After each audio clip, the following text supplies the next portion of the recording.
Good morning, my dear friend. The sky is still tender with the pale colors of dawn. The world has not yet fully awakened.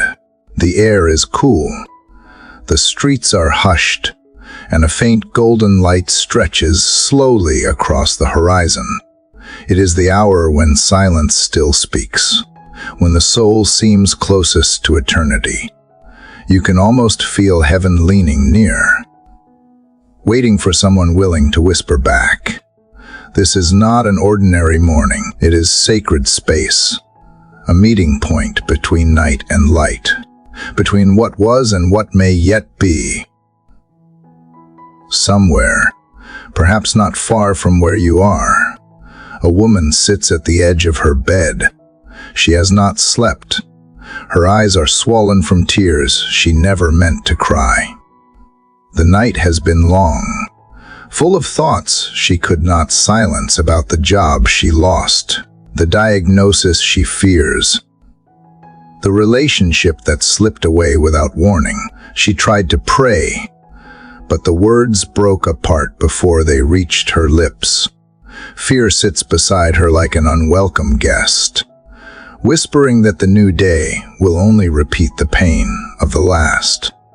Yet as she stares at the first trace of light through her window, something inside her stirs a fragile hope that maybe, just maybe, the dawn means she has survived the night. You may recognize yourself in her story. We all know what it feels like to carry burdens too heavy for one heart. There are mornings when the weight of yesterday presses down so hard that breathing feels like faith. And yet, this quiet hour, the very moment when most of the world still sleeps, is when heaven begins to move. Scripture tells us that before the sun stretches across the sky, the Spirit is already at work, stirring hearts awake. It is not coincidence that you are here. It is invitation. These moments between 3 and 6 of the clock are not random minutes on a clock. They are openings in the veil of time, portals where divine whispers travel fastest, where strength begins to rise from the ashes of exhaustion. What if this morning could become the beginning of something new? Not a ritual, but a rhythm of renewal. Not a performance of words, but a conversation of hearts. Faith does not ask you to ignore your pain. It asks you to bring it into the light. Prayer is not the language of perfect people. It is the breath of the weary who refuse to give up. When you pray, you do not speak into emptiness. You speak into eternity, and eternity answers. Every tear, every sigh, every word you cannot form is heard and gathered by a God who never sleeps. As you listen now, let your heart slow down. Let the noise of yesterday fade. Let the morning settle over you like a soft blanket of grace. You do not have to be strong to begin. You only have to be willing. The one who shaped the dawn is already near, waiting to walk with you through it. The chapters that follow will take you through valleys and mountaintops, through silence and song, through surrender and victory. They are not simply prayers. They are pathways, a 24-part journey meant to carry you from despair to divine confidence, from chaos to peace. Each word is a step closer to the heart of the one who called you to rise this morning. So wherever you are, sitting by a window, driving before sunrise, or lying still with headphones in the dark, pause for a moment. Feel the breath in your lungs. It is proof that purpose still beats inside you. This is not a random encounter. You have been gently awakened by grace. The heavens are open, and the King of Glory is listening. Open your heart, not with effort, But with honesty, speak as you are, and listen as though you expect an answer. Because you will find one. Now, as the light begins to spill across the earth, and the first birds announce the day, let your spirit awaken too. Step with me into the quiet where eternity whispers your name. The journey is beginning, and every word that follows will be a bridge between your heart and the heart of God. Dear Heavenly Father, the morning is quiet, and the first light presses softly against my window like a gentle promise that you are near. I come to you now not out of routine, but because my soul is awake and longing for the sound of your presence. I can feel the hush of the world before it begins to move, and in this silence I know it is time to meet you. Between night and day, before decisions and noise, there is this sacred pause where everything feels possible again. I bring myself into that stillness. I bring all that I am, my confusion, my weariness, my questions, and the small flame of hope that refuses to die. I do not want to waste this hour. I want to find you in it.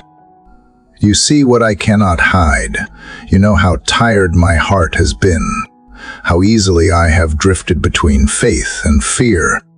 The days have felt heavy, full of things that never seem to end. Yet here in the cool breath of dawn, I can almost sense your hand brushing the edges of my worry. The air feels alive, as if creation itself is holding its breath waiting for your word. I close my eyes, and the sound of my heartbeat becomes prayer enough for a moment. I do not need to explain everything to you. You already understand what I cannot put into words. Still, I want to speak. I want you to hear me not because you need information, but because I need to remember that I am heard. Father, I stand at the gate of this morning, not knowing what the day will hold, believing that you are already in it. Before the sun climbs high, you have already written purpose into its rising. You have called me to awaken with intention, to see that the hours ahead are not random. I feel the weight of that calling, not pressure, but possibility. This is the watch before dawn, the hour when the unseen is shaped by whispered faith. So I open my mouth and say what I need to say. I need you. I need your direction, your peace, your steadying hand over my thoughts. Let this morning not pass without something in me changing. I remember how the prophets rose early to meet you. They did not come because life was easy. They came because life without you was impossible. I understand that now, when I rise while the world sleeps. I am not being ambitious. I am being desperate for something deeper than rest. I want your presence more than sleep. I want clarity more than comfort. You are the one who calls people in the dark and fills them with light. You are the one who turns empty silence into holy conversation. Let me hear you in the soft rhythm of the dawn. Let me sense you in the coolness of the air and the trembling leaves. I bring before you the pieces of yesterday that still cling to me, the words I wish I had not said, the thoughts that kept me awake, the fear that something might never change. I lay them down like stones at your feet, one by one. I let them go. I do not want to begin this day with the same burdens that ended the last. Wash the fatigue from my mind. Breathe new strength into my chest. The first rays of sunlight fall not just on the earth, but inside my spirit. Illuminate what has grown dim. Let your presence become the warmth that pushes back the cold places in me. I know this early hour is not random.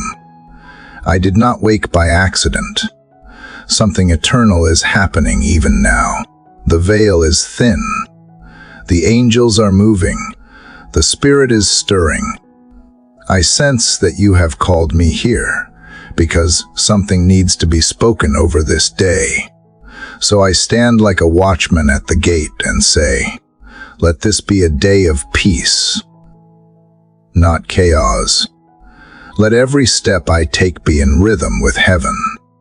Let every word I speak carry the fragrance of grace. Let my eyes see opportunities for kindness. Let my mind stay alert to what is good. Guard me from distraction, from pride, from hurry. Teach me to walk slowly enough to notice you in ordinary things. If my heart begins to drift today, pull it back gently. When fear tries to whisper that nothing will ever change, remind me that the same God who painted this sunrise still holds my story. When discouragement creeps close, show me the small evidences of your mercy, the bird that sings without worry, the light that never argues with darkness, but simply shines. Help me believe that you are shaping something beautiful, even when I cannot yet see its form. Help me remember that faith is not about feelings, but about trust. Father, I lift my hands as the sky brightens. I do not lift them to prove devotion. I lift them because surrender is the only thing that feels honest. The more I let go, the more I sense you filling the space. I feel lighter than I did when I woke. I feel as though something unseen has shifted.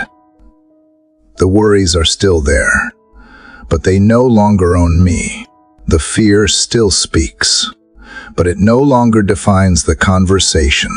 What defines me now is this connection, this quiet awareness that you are here, and that is enough.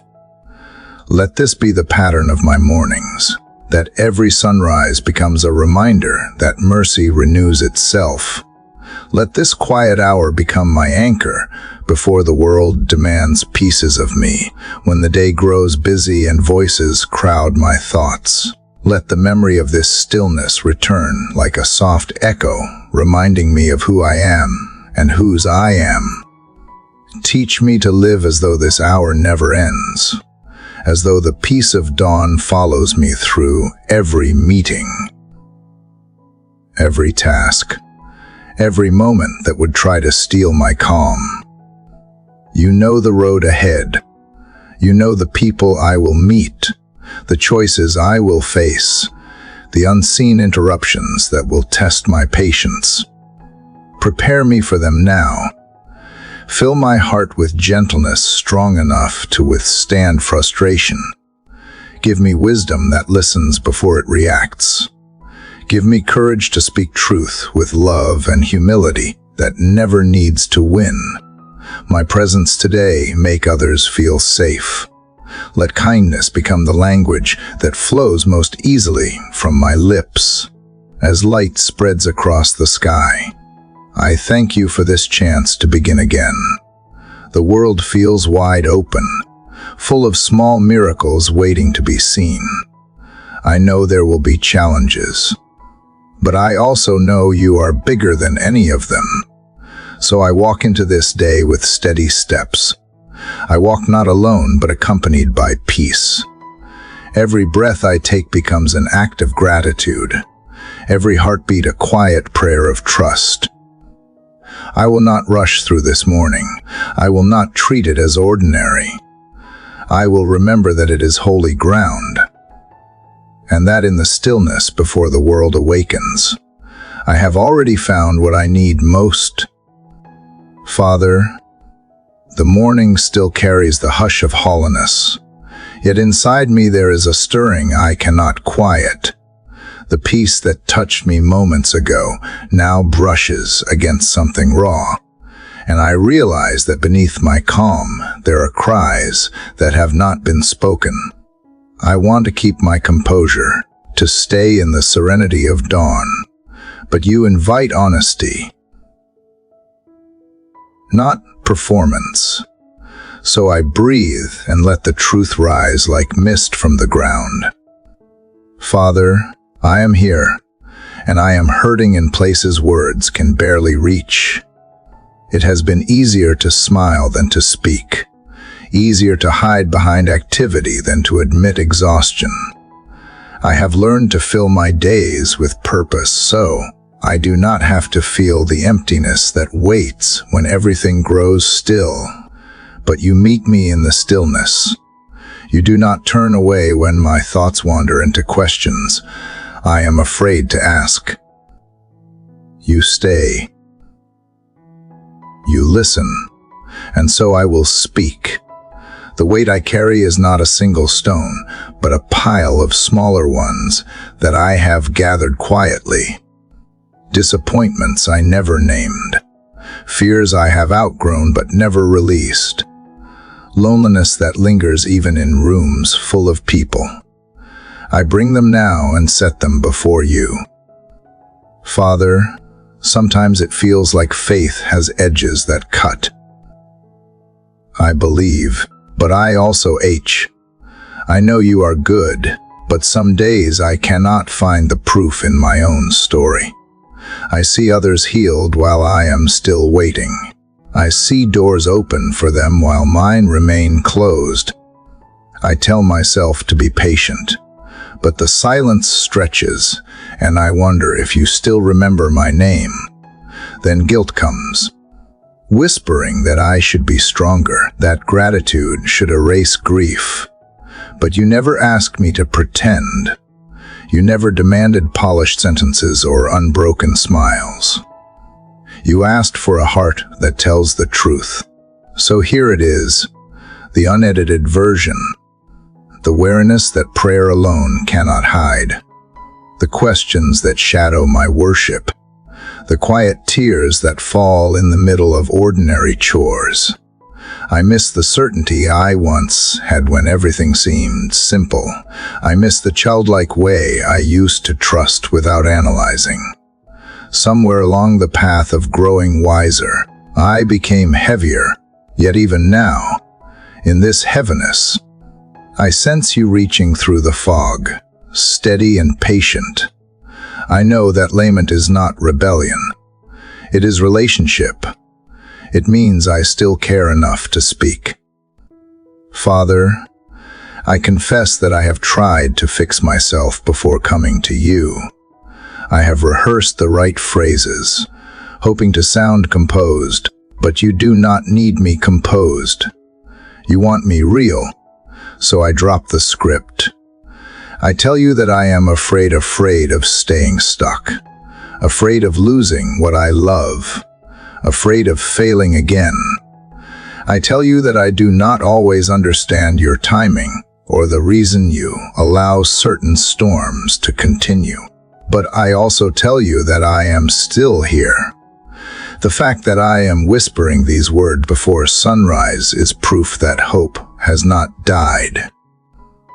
When I look at the faint lights spreading over the horizon, it reminds me of something unspoken, that the sky never rushes to become bright.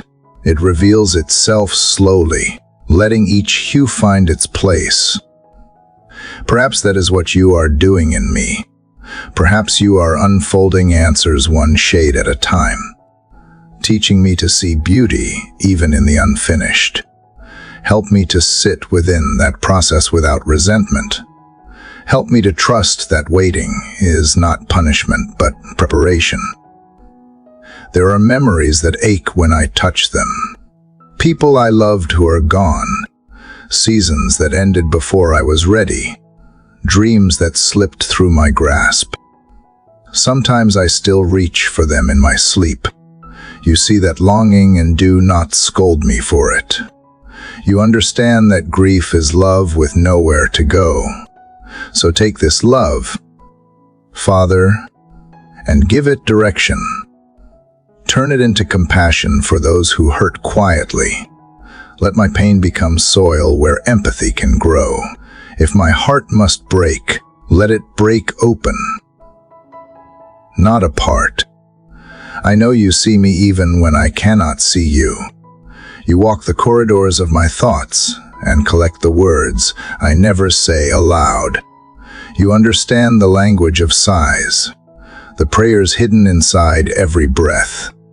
There is comfort in knowing I do not have to perform holiness for you. You meet me where I am, even when where I am is messy. I have spent years trying to earn peace, but peace is not a wage, it is a gift. So I stop striving. I let the tears that have waited at the edge of my heart finally fall. I let myself be seen. Father, as I sit here, the world outside is waking. I hear the faint hum of life beginning again. It makes me think of how resilience works quietly, rebuilding what seemed ruined. Perhaps this is how you heal the soul, not with flashes of lightning, but with steady presence that never leaves. Teach me to recognize that presence in the smallest things, the warmth of the cup in my hands, the slow rhythm of my breathing, the simple fact that I am still here. When sorrow visits again, remind me that it is not my enemy, but a messenger pointing me back to you. When fear tightens its grip, let me remember this hour and the truth that you allowed me to bring my pain without shame. You do not reject me for crying. You welcome me deeper because of it. This is the mystery of your kindness, that even in lament, there is love, even in weakness. There is worship, even in tears. There is testimony. So I stay here a little longer, not demanding that the ache disappear, but asking that you be in it with me. I trust that one day the story behind these sorrows will make sense. But until then, I choose presence over answers. I choose to keep talking to you, to keep showing up in the dark, to keep believing that light will find me again. The sky outside has turned from gray to gold, and as it does, I realize something tender. I have been heard, not because my words were strong, but because they were true. Father, the tears from my last prayer have not fully dried, yet something gentle begins to shift inside me. I sit still for a moment, listening to the faint hum of the morning, and I realize that my pain is no longer just weight, is invitation. The H that once silenced me now whispers of surrender. You have not asked me to escape what hurts. You have asked me to place it somewhere holy, so here I am. Father, gathering the fragments of my worry, the sharp edges of disappointment, and laying them down before you. What once felt like torment, I bring now as offering. I am learning that if I place my pain in your hands, it can become worship. Father, I have spent years trying to outrun what wounded me, but today I stop running. I let the past catch up so that grace can catch me too. Every loss, every misunderstanding, every closed door, none of it is wasted if it drives me back to you. I have tried to build strength by pretending I am fine, but strength does not come from denial. It comes from surrender. You do not need my perfection. You desire my presence. And so I come to you with trembling honesty. Take what has been heavy, Father, and turn it into something that glorifies you. Let the parts of me that were once broken become an altar where your power rests. When I think of how you meet those who surrender, I remember that you have never despised weakness. You chose shepherds, stutterers, barren women, outcasts, and dreamers. You took their limitations and made them instruments of beauty. I want that too, not to be noticed, but to be transformed. I want to believe that the same hands that shaped the stars can shape my pain into purpose. Teach me how to lay it down, not just once but again and again, until it no longer defines me. Let my surrender be real, not poetic. Let it cost something. Father, I picture the altar in my mind, a quiet place where fire meets offering.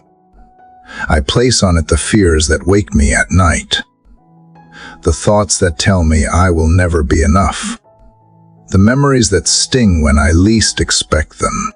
I place the anxiety that twists my stomach, the guilt that lingers after words I cannot take back, and the moments when I felt unseen.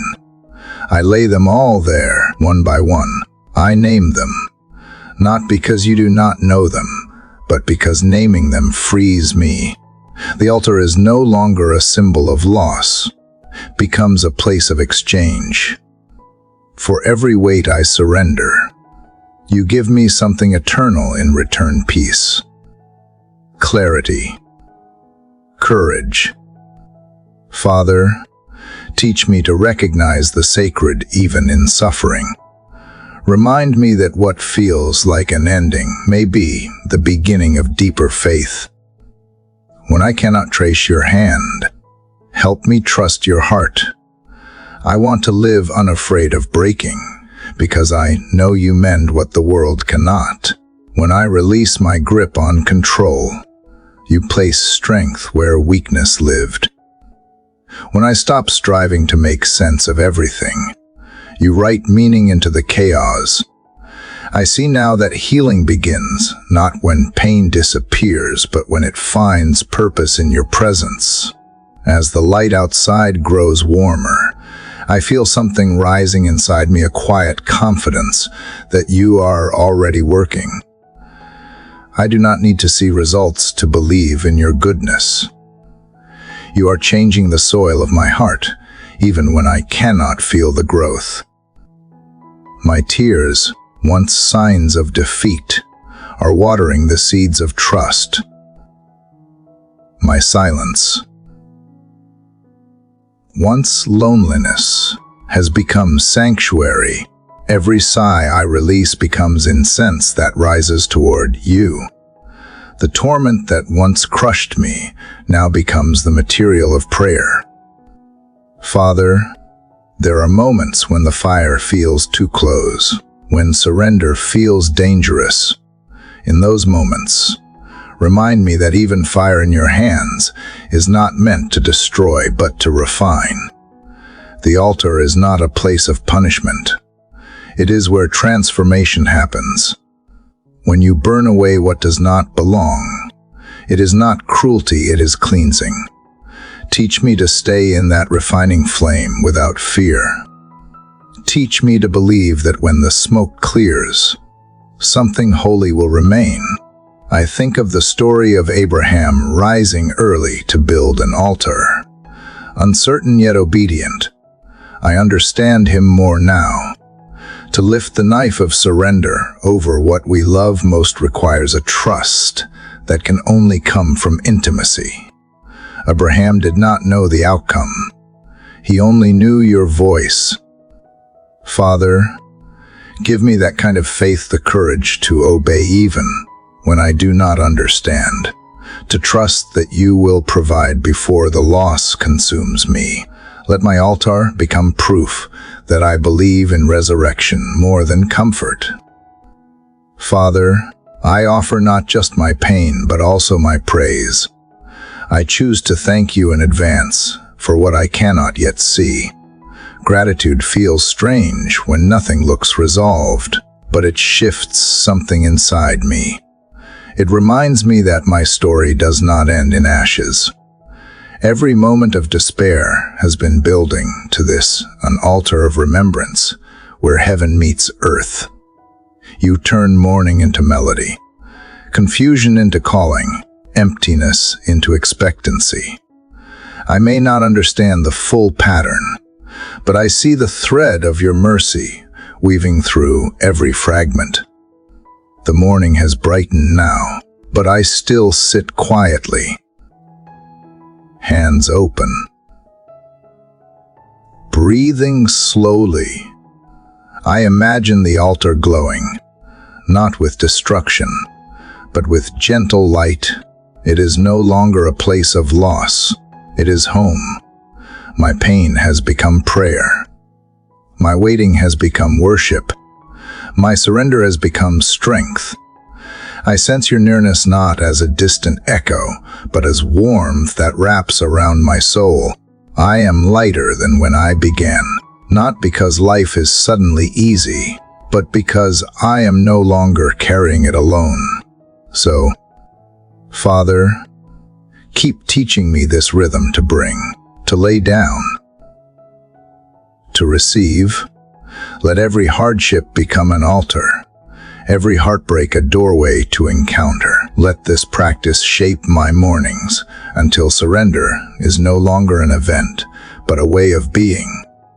As the day stretches ahead, I will carry this awareness with me that even torment can turn holy when placed in your hands, that even brokenness can sing when touched by your love, and that the altar I build today will become the place where tomorrow's strength is born.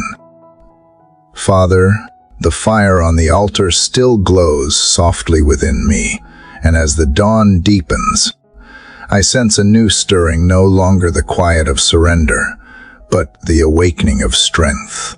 The air outside hums with expectancy, and something in my spirit rises to meet it. You have not called me only to lay down. You have called me to stand up. I can feel the light expanding beyond the window, spreading like a declaration over the sleeping world. The stillness of the earlier hour now shifts into a call to action. Father, you are teaching me that worship and warfare often share the same breath. I stand before you, aware of how fragile I am, yet aware also of the authority you have given me. It is not arrogance that makes me stand, it is obedience. You did not make me to live beneath fear, but to walk in faith. So, in this first light, I take my place as one who belongs to you, one who has the right to speak peace where chaos tries to rule. The darkness that lingered through the night has lost its power now. Not because the sun has risen, but because your word has. You have placed truth in my mouth, and I choose to use it. Father, I sense that this day will bring both beauty and battle. I do not fear that truth. I only ask that you make me ready. Strengthen my mind to discern what is yours and what is not. When doubt tries to creep in disguised as logic, remind me that faith is not foolishness, it is alignment. When fear whispers that I am unprepared, remind me that you never send without equipping. Teach me to speak not from panic, but from promise. Help me to remember that peace is not passive. It is the weapon that disarms confusion. As the horizon brightens, I picture myself standing on the wall of a great city, the watchman of my own soul. Below me lie the territories of thought, emotion, and intention. Some are still unguarded, and I know the enemy loves to enter through distraction. Father, let my awareness be sharp. Let me recognize when discouragement masquerades as reason, when comparison enters disguised as motivation. Let me be swift to shut the gates of my mind against anything that diminishes your voice. Let every sentence I speak today carry the tone of heaven. Let my words fortify, not fracture. Father, you are the commander of light, and you have called me to reflect that command. When I speak your truth, I am not whispering wishes. I am releasing decrees. Teach me to understand that every declaration of faith has weight in the unseen realm. When I say peace, let peace take shape. When I say freedom, let chains weaken. Not because of eloquence, but because your spirit backs what you inspire. Let me not underestimate the authority of obedience. Let me remember that silence in fear is still agreement with darkness, but speech in faith shifts the atmosphere. The morning wind moves through the trees outside, and I imagine angels moving through the air, messengers carrying out your will. It comforts me to know that I am not alone in this fight. There are unseen allies at work when I pray. I may feel small, but heaven does not measure size the way earth does. One whisper of truth can scatter legions of lies. One act of kindness can dismantle an entire fortress of bitterness. One moment of forgiveness can fuse the enemy more than 1,000 arguments. This is warfare to the quiet obedience that refuses to hate. Father, remind me that the battle is not against flesh and blood. It is not my neighbor, my coworker, or even my own reflection that stands in opposition. It is every thought, every lie, every fear that tries to pull me away from peace. And you have already given me the armor for it: truth for my mind, righteousness for my heart, readiness for my feet, faith as my shield, salvation as my covering, and your word as my sword. I do not wear this armor to impress the world. I wear it to walk freely through it. Let me be aware, not anxious. Let me be courageous, not combative. Let my strength be rooted in love, not in anger. Father, as I lift my gaze, I see the sunlight now touching the edges of everything. It feels like a visual echo of your promise that light always finds a way in. The same is true for my inner life, where confusion once clouded me. Your truth is breaking through. I feel a quiet boldness forming, a confidence not in myself but in you. I can sense the enemy's confusion when I choose to praise instead of complain, to bless instead of curse, to speak life when death would be easier. That is my warfare: to choose joy when the world offers cynicism, to choose hope when logic says surrender. Let my heart remain awake today. Let my spirit remember that authority is not loudness, but alignment. When I walk into rooms, let peace walk in with me. When I speak to others, let grace fill the space between words. When I encounter resistance, remind me that love disarms more powerfully than any argument. When weariness sets in, whisper to me that I am not fighting alone. You are the strength within my strength, the strategy behind my silence, the calm within my storm. Father, today I declare that no shadow will dictate my steps, no lie will write my story, no wound will decide my worth. You have already spoken truth over me, and that truth remains unshaken. I walk under the covering of your light, and wherever that light falls, darkness must retreat. I stand not as one begging for victory, but as one defending what has already been won. Every breath I take becomes a banner of belonging. Every thought surrendered becomes a strike against despair. As the sun climbs higher, I feel the world awaken fully.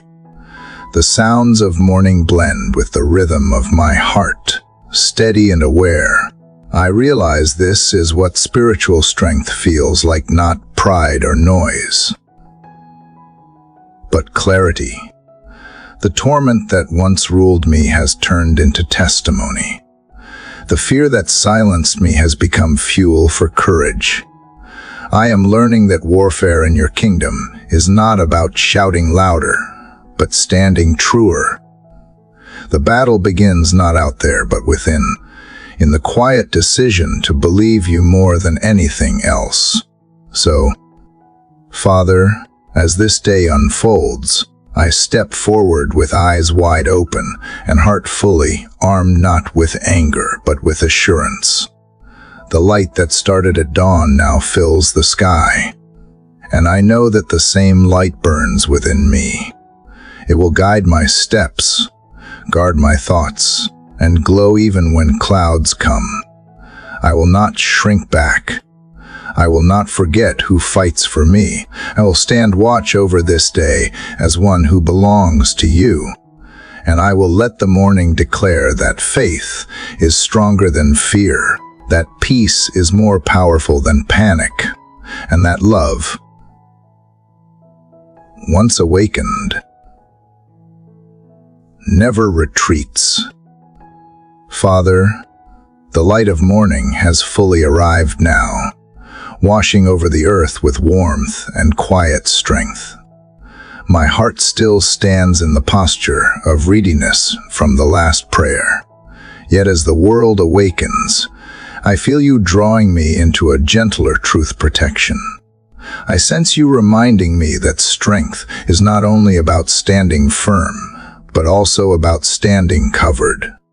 In every battle, in every uncertain moment that lies ahead, I am not unguarded. I am marked by something that darkness cannot cross.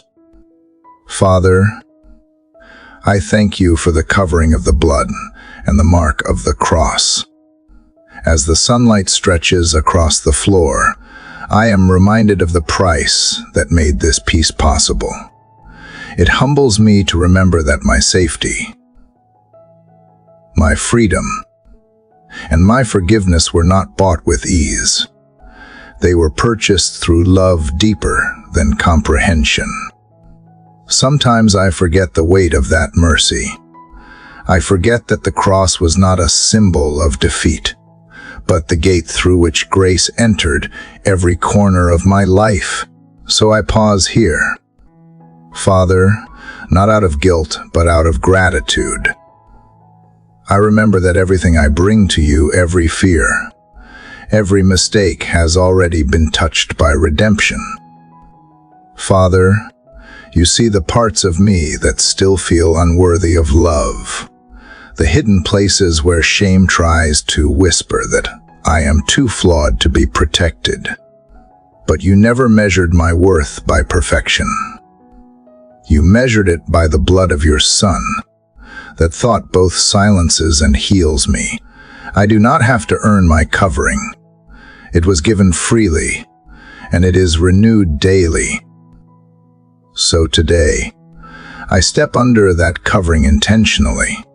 I ask you to let it settle over my heart like a shield of mercy. Let it quiet the accusations that rise within me and silence the voices that try to define me by my past. Father, I remember the story of the doorposts painted in Egypt, where every home marked by the blood was spared from destruction. That mark was not decoration, it was declaration. It said, "This house belongs to God." I want that truth to echo over every part of my life. Let my home be marked, not with fear, but with faith. Let my conversations carry the fragrance of grace. Let the atmosphere I create be one where peace dwells so deeply that those who enter can sense your presence. Guard the doors of my heart and my household, that nothing unkind, untrue, or unclean may take root there. Father, I bring before you the places that feel most vulnerable, the relationships still mending, the uncertainties about the future, the small fears that hide behind confidence. Cover them all. Let the cross stand tall over every situation like a banner declaring victory before the battle begins. Remind me that protection does not always mean prevention. Sometimes you let storms come, but you keep the house standing. Sometimes you let me walk through valleys, but you never let me walk alone. Let that awareness anchor me when worry tries to take hold. I confess that I often forget I am already marked. I let the world's opinions write temporary graffiti over the truth you have carved in permanence.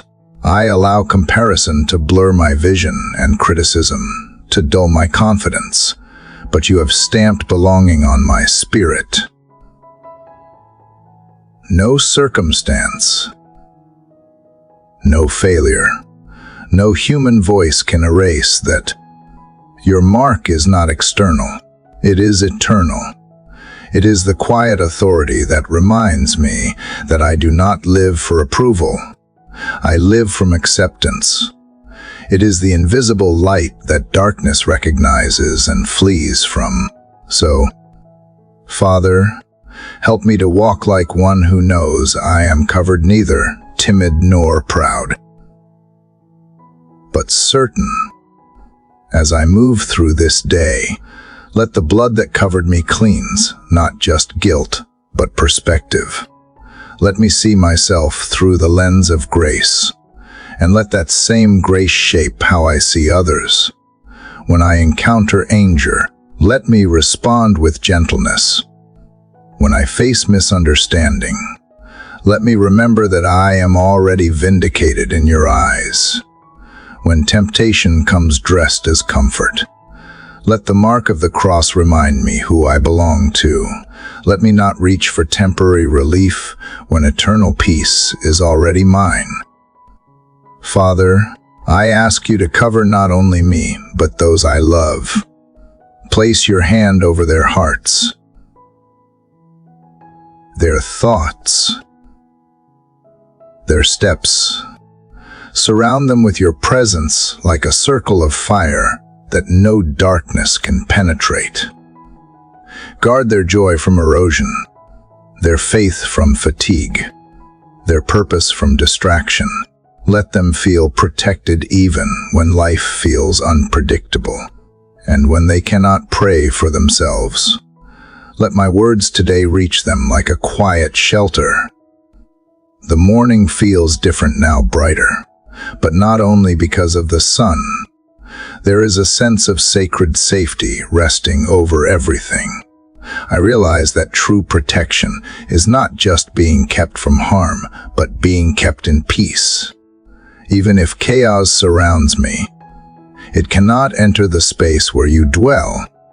I am learning that the greatest fortress is not made of walls, but of presence. When you are near, fear loses its voice.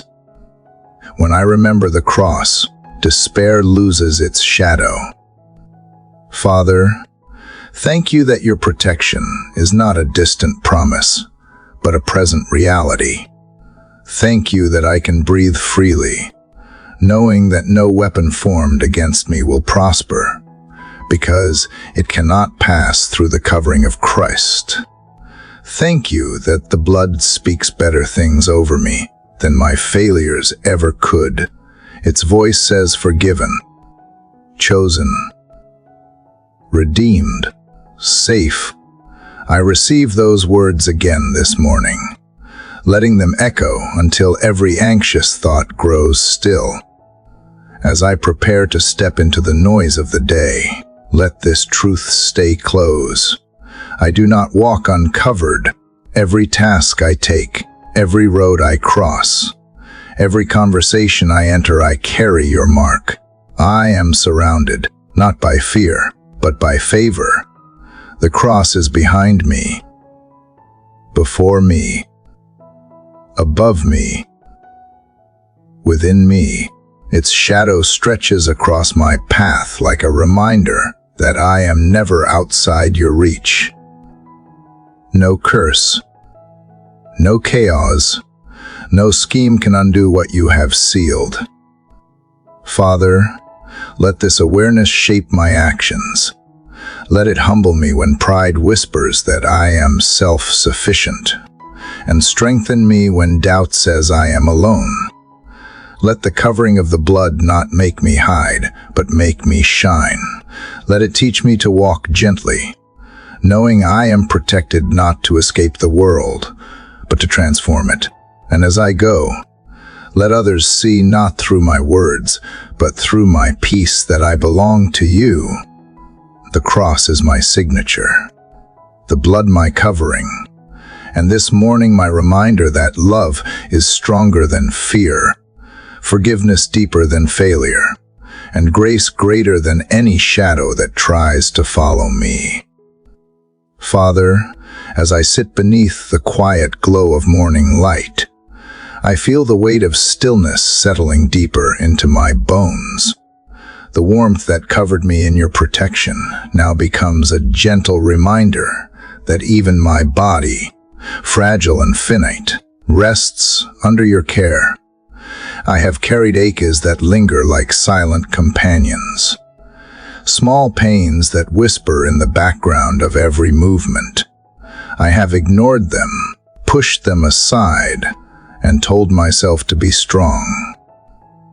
But you, Father, see the toll that life takes on the body you designed. You care not only for my spirit, but for every cell that holds it. And so today, I come to you not just with faith in my heart, with flesh that longs for healing. I know you shape me with intention.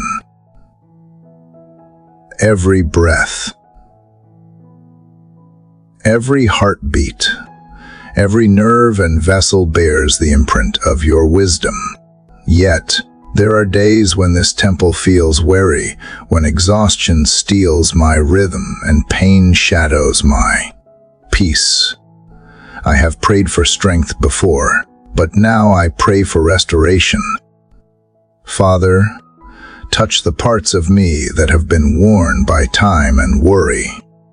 Let the power that raised the dead flow quietly through me, repairing what stress has strained and what fear has fractured.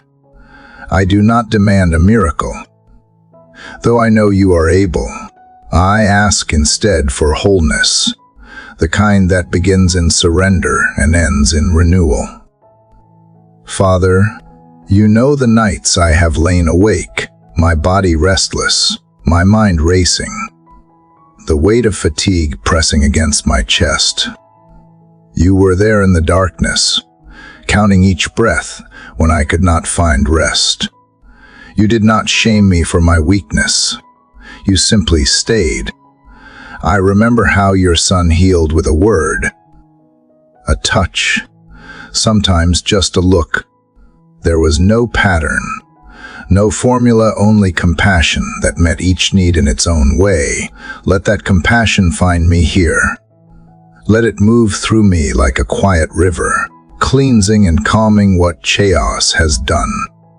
Sometimes I forget that my body carries the stories of my life, the long days, the unspoken stress, the hours spent pretending I was fine.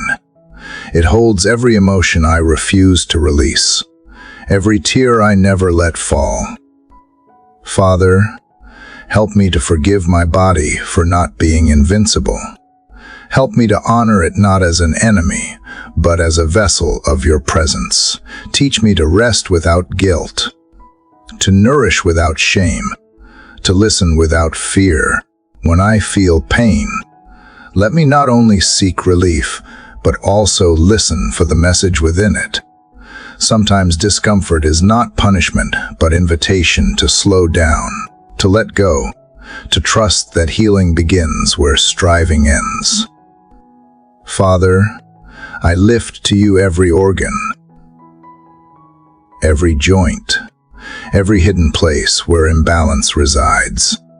You see what no doctor's eyes can. You understand what no diagnosis explains. You know the difference between pain and purpose. Place your hand upon me, now not as lightning from heaven, but as warmth that seeps gently into weary muscles and tired veins. Let your spirit move like breath, filling every corner with renewal. Where there is inflammation, bring cooling peace. Where there is weakness, restore stability. Where there is tension, release it with the ease of grace. I know that healing does not always happen in a moment. Sometimes it unfolds like sunrise, one hue at a time. Sometimes it comes not through the disappearance of pain, but through the discovery of strength. So I will wait with patience, believing that you are at work even in stillness. I will treat my body with the same tenderness that you do, feeding it kindness instead of criticism. Let every meal I eat, every step I take, every breath I draw become a small act of gratitude for the miracle of being alive. Father, I also bring before you the hearts and bodies of those I love, those who wake with pain that greets them before daylight, those who battle invisible illnesses, those whose strength is fading faster than they can rebuild it. Let your healing presence surround them now. Whisper to their weary hearts that they are not forgotten, that even when medicine fails, mercy remains. Touch them in ways that science cannot measure, but peace can confirm. Remind them that their value is not measured by productivity or performance, but by the simple truth that they are yours. As the light shifts across the room, I realize that healing has already begun, not because my body feels entirely new, but because my heart does. I feel less afraid of what is fragile. I see that wholeness is not the absence of wounds, but the presence of grace within them. The same hands that formed the stars are the hands that hold my frailty without frustration. You never tire of repairing what life breaks. You do not roll your eyes at my weakness. You cradle it until it learns to trust again. Father, let me walk today with awareness of this gift, the body you gave me. Imperfect yet sacred, help me to move with gentleness, to breathe as one who is cared for.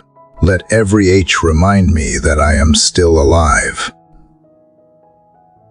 Still connected, still dependent on you. Let my posture reflect gratitude,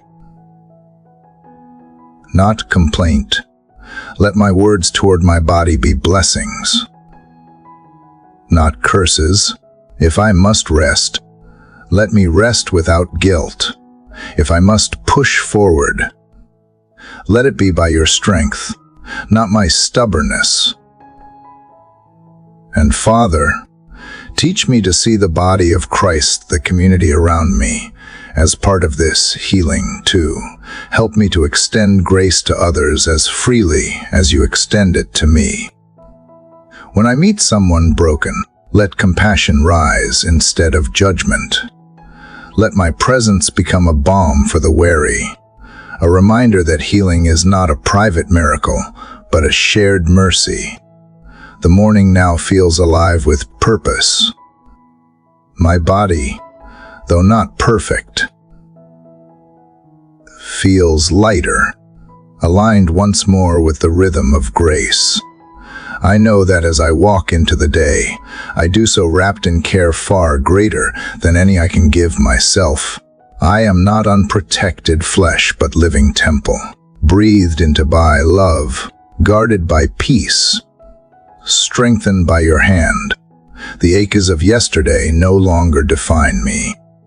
They have become testimonies of endurance. And with every step I take today, I will remember this truth, that healing is not distant, not unreachable, not reserved for the extraordinary. It begins here, in this moment of quiet trust, in the tender awareness that you, Father, are still creating, still mending, still breathing life into the dust you once called good. Father, as my body finds quiet strength again, I realize there is another place in need of your gentle touch, a deeper place, one that cannot be reached by medicine or movement. The soul, Father, carries its own wounds, invisible yet heavy. It smiles while bleeding. It functions while fractured. And though my body begins to feel restored, I sense that true wholeness will remain incomplete until peace finds its way into the hidden rooms of my heart. You have mended my flesh. Now I ask you to heal the unseen parts of me. There are moments when the world feels too loud, when my thoughts move faster than my breath, and the noise inside me drowns out your still small voice.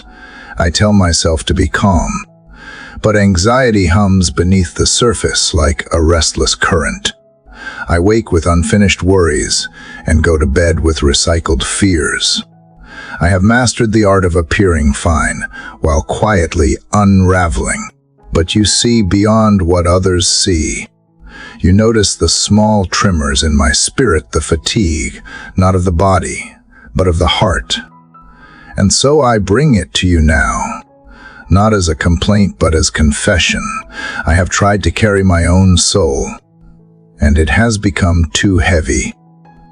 Father, you have always known that healing the soul takes tenderness, not speed.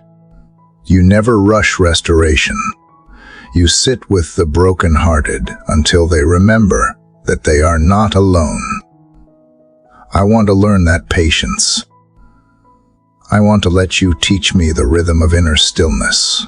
Help me to stop chasing peace as if it were a prize to win, and instead let me rest in it as a home I already belong to. Quiet the echoes of old conversations that replay in my mind. Silence the accusations that rise when I fail. Remind me that grace is not something to earn again, and again it is something to remember. There are memories I avoid, emotions I bury, questions I pretend not to hear. But healing cannot happen where honesty is absent.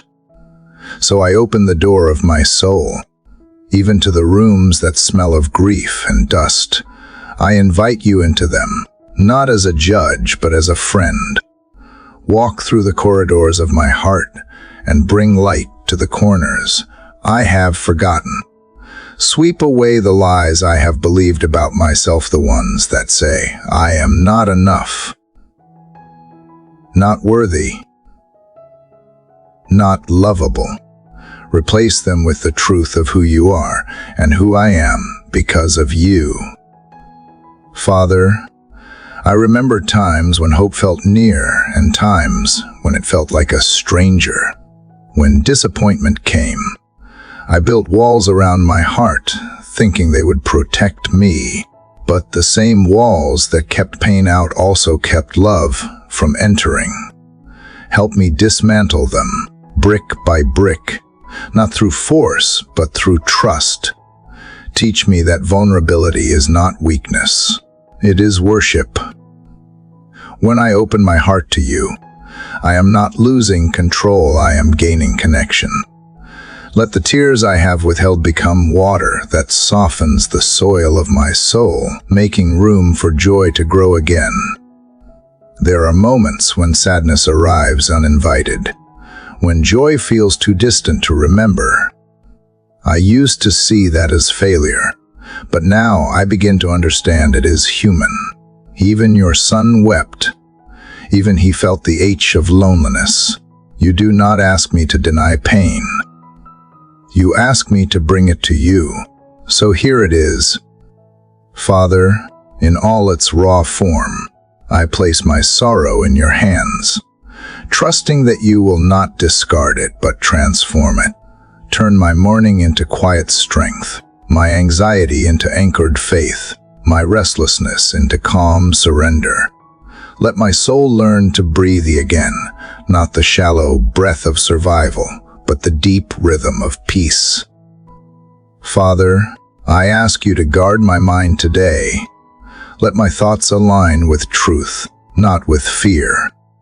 When the voice of insecurity begins its familiar whisper, remind me that you did not design me to live in doubt. You call me beloved, and that word carries healing power. Teach me to speak to myself with the same kindness you speak to me. When self-criticism rises like a tide, let gratitude interrupt it. Let me find beauty in ordinary moments, in laughter that surprises me, in silence that comforts rather than condemns. Sometimes the soul grows weary from the weight of forgiveness withheld. Father, if there are people I still hold captive in my resentment, set both of us free. Forgive me for clutching bitterness as if it were justice. Heal the wounds that unforgiveness has carved in my spirit. Teach me that releasing others is not losing power, is reclaiming peace. And if the one I need to forgive is myself, give me courage to do it fully. Let me stop rehearsing mistakes you have already erased. I want to live with a soul unarmored, one that feels deeply without drowning, that hopes freely without fear of disappointment. I want to laugh without suspicion, to rest without guilt, to trust without proof.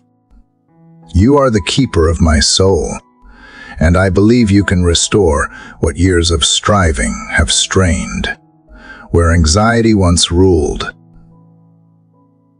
plant serenity. Where regret took root,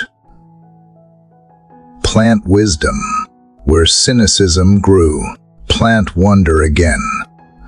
Let my inner life reflect the calm assurance that you are still in control, even when emotions are not. Father, help me carry this peace into the day like fragrance carried on wind unseen but unmistakable. When others cross my path, let them sense tranquility instead of tension. Let my words bring comfort rather than comparison. My presence bring calm instead of pressure. Remind me that healing is contagious when rooted in compassion. The peace you give me is not mine to hoard. It is meant to flow through me. Let my soul become a channel, not a container. The morning feels softer now, like the world itself has exhaled. The birds outside sing, not as if the day is new, but as if it is safe. That is what my soul feels like, safe. Not perfect. Not finished. But secure. I do not have to fear the return of pain, for I know now that pain no longer separates me from you. It brings me closer. You do not only dwell in my victories, you dwell in my vulnerability. You heal not by erasing the past, but by redeeming it. And so, Father, as I rise from this quiet space, I carry with me a restored heart, a heart no longer desperate for control, no longer ruled by anxiety, no longer afraid to feel. The world outside continues as always, yet something within me is different. The weight has lifted. The air inside feels clear. I know that healing has begun, not because the world changed, but because I have. And in this still morning light, I finally understand what it means to be whole in soul, to rest not in perfection, but in peace, to live not unbroken, but unafraid. Father, as peace settles deeper into my soul, I begin to feel the quiet nudge to look beyond myself. Healing never stops with one heart. It flows outward, like ripples from a single drop of water touching the surface of stillness. You have steadied my body and calmed my spirit. And now you are teaching me to turn that peace toward those around me. Father, my thoughts drift to the people I love, the ones I live with, the ones I grew up with, the ones whose names still carry both warmth and H when I whisper them in prayer. Every home, every family, every bond bears both beauty and strain. And I bring mine to you now.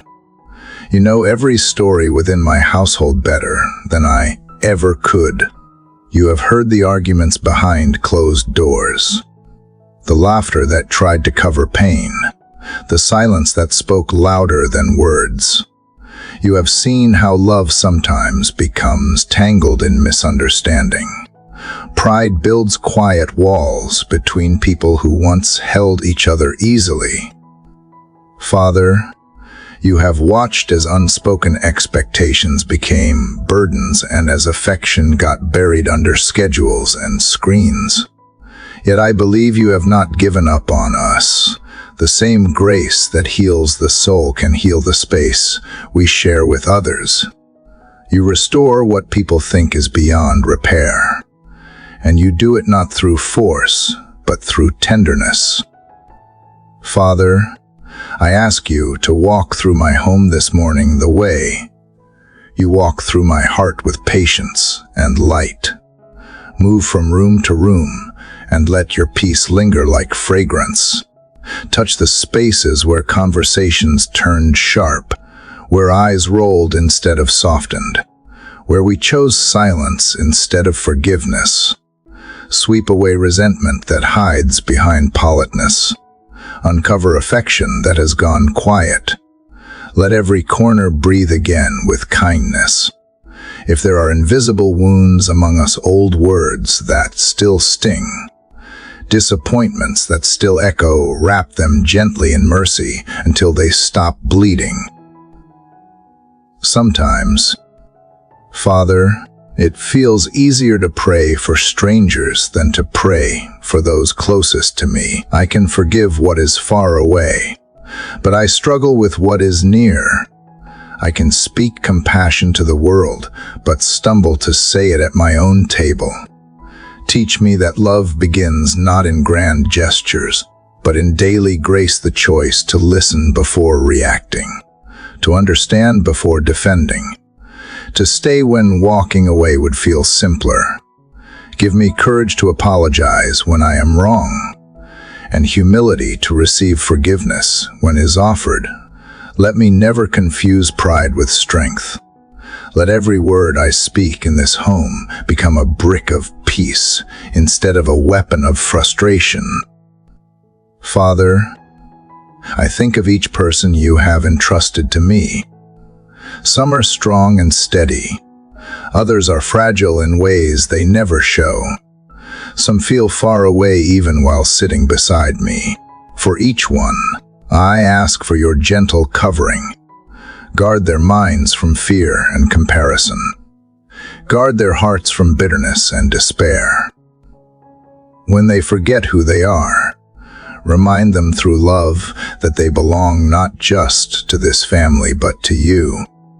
Let laughter return like sunlight through open windows. Let trust grow again, slow but certain, like a vine climbing back toward light. Father, I also bring to you the generations before me and the ones that will come after. You see the patterns that run through our blood, the unspoken habits, the learned responses, the inherited fears. Some of them have built homes of peace, while others have built prisons of pain. I ask you to break what must be broken and to bless what must remain. Let generational curses end with understanding, and let generational blessings continue through gratitude. Teach me to honor those who came before without repeating their mistakes, and to guide those who follow with grace instead of control. Let this family line become known not for perfection, but for forgiveness. Father, I realize now that a household is not just walls and furniture. It is a living organism of hearts that need patience, rhythms that need grace. Let your spirit be the unseen guest at every meal, the calm between every conversation when stress rises. Let your peace interrupt it when fatigue dulls our affection. Let your joy renew it when distance creeps in. Let your love close it. Teach us to celebrate each other's victories and carry each other's burdens without resentment. Let every act of service, whether washing a dish or sharing a meal, become worship that invites your presence deeper into our daily life. Father, I confess there are relationships that still feel fragile, connections that seem too tangled to mend. But you have never met a heart too complicated for your compassion. Where reconciliation feels impossible, begin a soft work in the unseen. Send dreams that nudge understanding, encounters that open perspective, words that melt defensiveness. Let time itself become your instrument of healing. And when I am tempted to measure progress by visible results, remind me that real change often begins quietly, in attitudes shifting and hearts softening long before words are spoken. As I think of my home, I also think of those without one, the lonely, the abandoned, the displaced. Father, extend through me the hospitality of heaven. Let my heart become a place where others can rest. Teach me to carry home wherever I go, to be warmth in a cold world, to make space for others even when my own life feels crowded. Remind me that belonging is one of your greatest gifts, and that every act of kindness is a doorway into community. The morning sunlight now touches the edges of the walls around me, and I sense something deeper than illumination. It is blessing. The house feels different, not because furniture moved, but because peace did. There is a stillness that speaks of restoration, a quiet assurance that you have already begun what I dared to ask. I can almost hear the sound of harmony returning, faint but true, like the first notes of a song being remembered. Father, let me carry this peace beyond my home today. Let the way I treat strangers be an extension of how I want my family to feel. Let gentleness become my habit, not my effort. Let patience outlast irritation, and kindness interrupt every cycle of tension. If conflict arises, let me be the first to bless instead of blame. If love feels delayed, let me choose it anyway. As the day unfolds, I walk forward knowing that family, in all its imperfection, is still one of your greatest miracles. You designed it not as a prison, but as a mirror to show us how to love and be loved, how to forgive and be forgiven. And though we stumble, you stay. Though we forget, you remind. Though we hurt each other, you heal us again and again. That is the quiet beauty of grace. It keeps returning until we finally learn to live in peace together. Father, as peace settles over my home, I feel the next whisper of your teaching taking shape within me. You have mended my soul and healed the spaces between hearts. But you know there is another weight I still carry, the worry of provision. It hides beneath my gratitude, quietly shaping my thoughts, stealing my calm in subtle ways. Father, I bring that to you now, because I know you care not only for the unseen battles within, but also for the needs that fill my days. You understand the tension of living in a world that measures worth by productivity, that equates success with accumulation. And yet you keep calling me to rest in trust, to remember that dependence on you is not weakness but wisdom. I confess that sometimes I treat trust as a task rather than a truth. I say you will provide, but my heart still tightens when bills arrive or when plans fall apart. I try to manage outcomes as though control could guarantee security, but you remind me gently that control is an illusion and peace is a choice. Father, teach me again how to live free from the pressure to provide for myself in ways that exclude you. You are not a distant observer of my needs. You are the source from which every good thing flows. Help me to remember that provision is not just money or materials, it is strength, opportunity, favor, and timing. It is breath in my lungs, ideas in my mind, and hands willing to work. I think of the stories you have written before me, the widow with her jar of oil that never ran out, the manna that fell each morning, just enough for the day, the ravens that fed the prophet when no one else could. Each story tells the same truth. You are never late, never indifferent, never absent.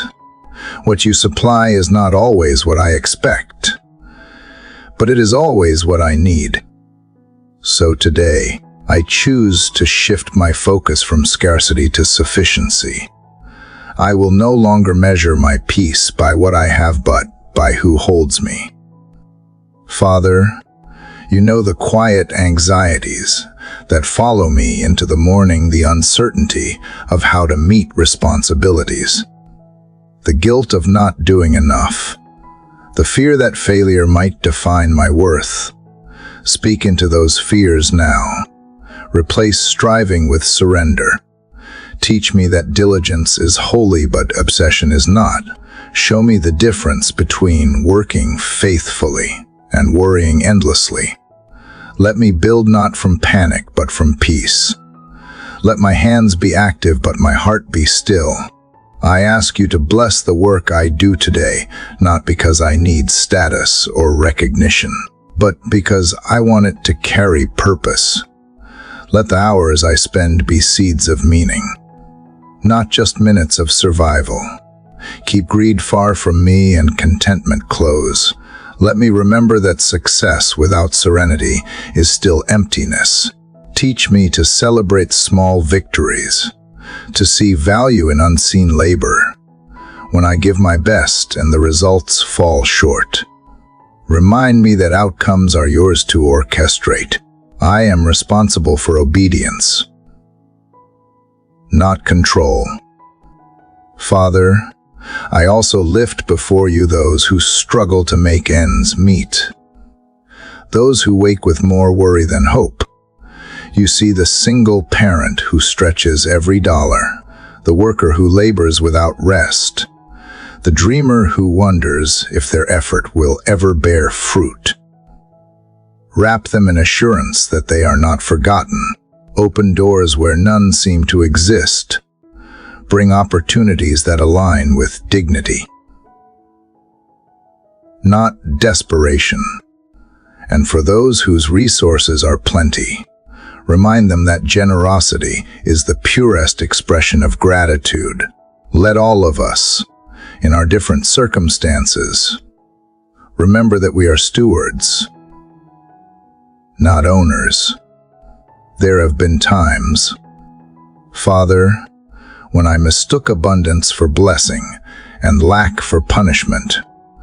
But you are showing me that both can be sacred classrooms. When I have plenty, you teach me generosity. When I have little, you teach me faith. when things go according to plan. You remind me to give thanks. When they fall apart, you remind me to depend. Provision without pressure is not about having more. It is about fearing less. It is the quiet trust that my needs are known before I even speak them. Father, let contentment grow in me like a tree with deep roots. Let it not sway with circumstance or opinion. Let me learn to rejoice for others without comparing. Let me celebrate the blessings that pass through my hands without clinging to them. Free me from the voice that says, "If only I had more." Let gratitude drown out that whisper. Let me wake each morning aware that I already hold enough the breath in my chest, the people I love, the peace you give. There are things I long for that I still bring to you, dreams unfulfilled. Prayers unanswered, desires still waiting their time. But even in waiting, I will trust your timing. I will not rush what needs to mature nor demand what could destroy me if received too soon. You know how to balance delay and deliverance, and I trust you to decide when to release what I seek. I do not need to manipulate doors open. I need to remain faithful where I stand. Father, remind me to rest today. Even in the middle of work, let my breath between tasks become a quiet prayer of gratitude. Let my breaks become moments of perspective. When fatigue tries to convince me that my effort is meaningless, whisper to me that every honest act done in love is seen by you. When I give to others and wonder if it matters, remind me that generosity always multiplies even when it goes unnoticed. You are the accountant of unseen kindness. As the sun climbs higher, the day begins to unfold with its demands and distractions. Yet there is calm at the center of it all. I can feel it like a heartbeat under noise steady. Faithful, sure. That is what provision without pressure feels like. Not abundance without limit, but peace without panic.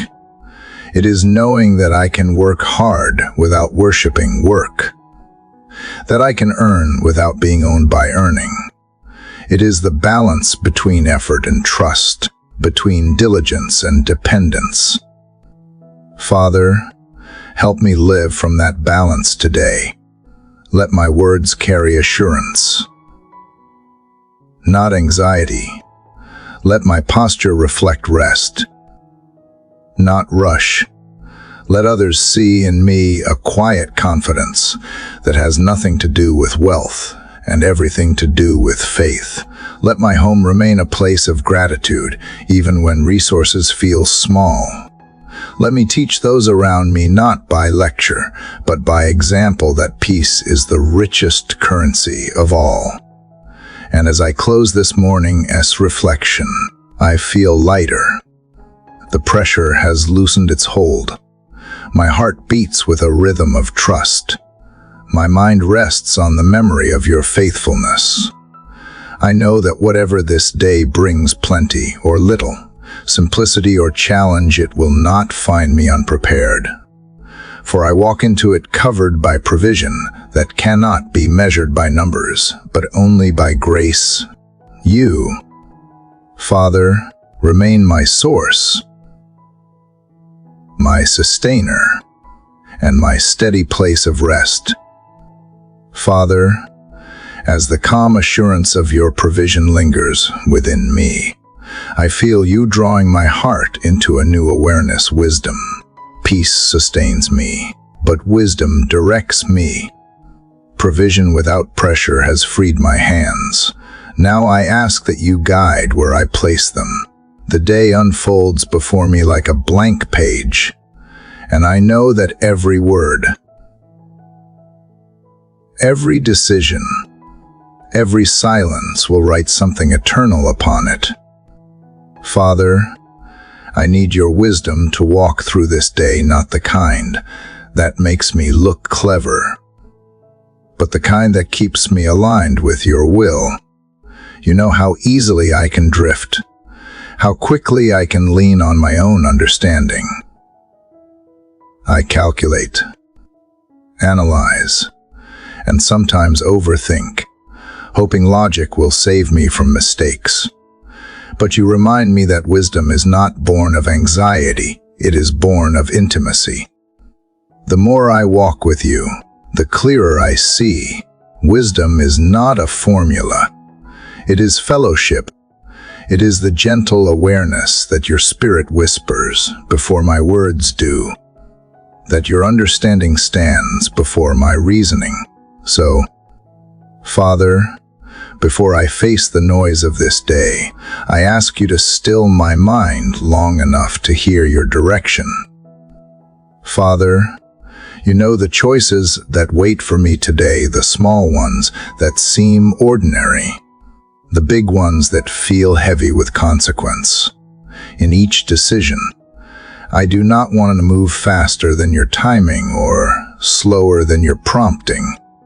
Teach me to discern the difference between what feels urgent and what is truly important. Let me not mistake opportunity for calling or fear for wisdom when confusion tries to blur the line between what is right and what is easy. Let your truth pierce through like morning light. There are times, Father, when I have confused knowledge with wisdom. I have read, studied, planned, and yet still found myself lost. Knowledge fills the mind. Wisdom fills the soul. Knowledge can calculate risk, but wisdom can sense peace. I have learned that sometimes the smartest decision is the quiet one, the one that looks foolish to others but feels steady in my spirit. Teach me to trust that still, small knowing more than the loud approval of people. Let me follow conviction even when it leads through uncertainty, knowing that every step of obedience becomes revelation in motion. Father, you promise that if anyone lacks wisdom, they can ask, and you will give generously without finding fault. That promise humbles me. It means you never tire of my questions, never scold my confusion. You are not impatient when I pause to seek clarity. You delight in it. So I ask now, not for brilliance but for balance. Give me eyes to see beyond appearances, ears to hear truth beneath noise, and a heart that weighs motives, not just outcomes. Let me choose words that heal, actions that build, and silence that honors. There are moments when I look back on decisions I regret and wonder how I missed your guidance. But even there, you were patient. You turned mistakes into lessons, detours into direction. Nothing was wasted. Every wrong turn became a classroom for discernment. Father, I no longer ask for a life without error. I ask for the humility to learn quickly and the courage to correct gently. Let wisdom grow in me not through perfection, but through perspective. Help me to walk today with the calm awareness that even missteps can lead to mercy when I walk with you. Father, I ask for wisdom not only for myself, but for those I encounter today. Let me be an instrument of insight, not influence. When others come seeking counsel, help me to listen more than I speak. Let discernment flow from empathy, not pride. Remind me that true wisdom is never sharp or cold. It is gentle and peace-loving. It never humiliates. It illuminates. Let every word I offer carry the fragrance of grace. And when I do not know the answer, let my silence point to you rather than to fear. I think of Solomon, the one who asked for wisdom instead of wealth, and how you honored that request. His greatness was not in possessions, but in perspective. He understood that wisdom was the foundation upon which all blessings rest. Father, give me that same heart not to seek advantage, but understanding, not to chase success, but purpose. Let my life be guided more by discernment than ambition. When the world pressures me to decide quickly, remind me that wisdom moves at the speed of peace. There are days when voices around me grow loud advice, opinions, demands, distractions. Each one claims authority, and I feel torn between them. But your wisdom is never loud. It is steady. It does not compete for attention. It waits for stillness. So when I am unsure, let me not react in haste, but return to quiet. Let me wait until my heart aligns with your rhythm. Teach me to discern not only what is good, but what is God. Not only what works, but what is right. Father, guide me in the simple decisions, to the way I speak to a stranger, the patience I show in traffic, the thoughts I entertain in solitude. Wisdom lives in the ordinary as much as in the extraordinary. It is seen in kindness under pressure, restraint in anger, gratitude in scarcity. Let me not overlook the small choices that shape character. Remind me that every moment is a seed, and what I plant today will bloom in the landscape of tomorrow. As the light grows stronger outside, I feel a quiet confidence rising within.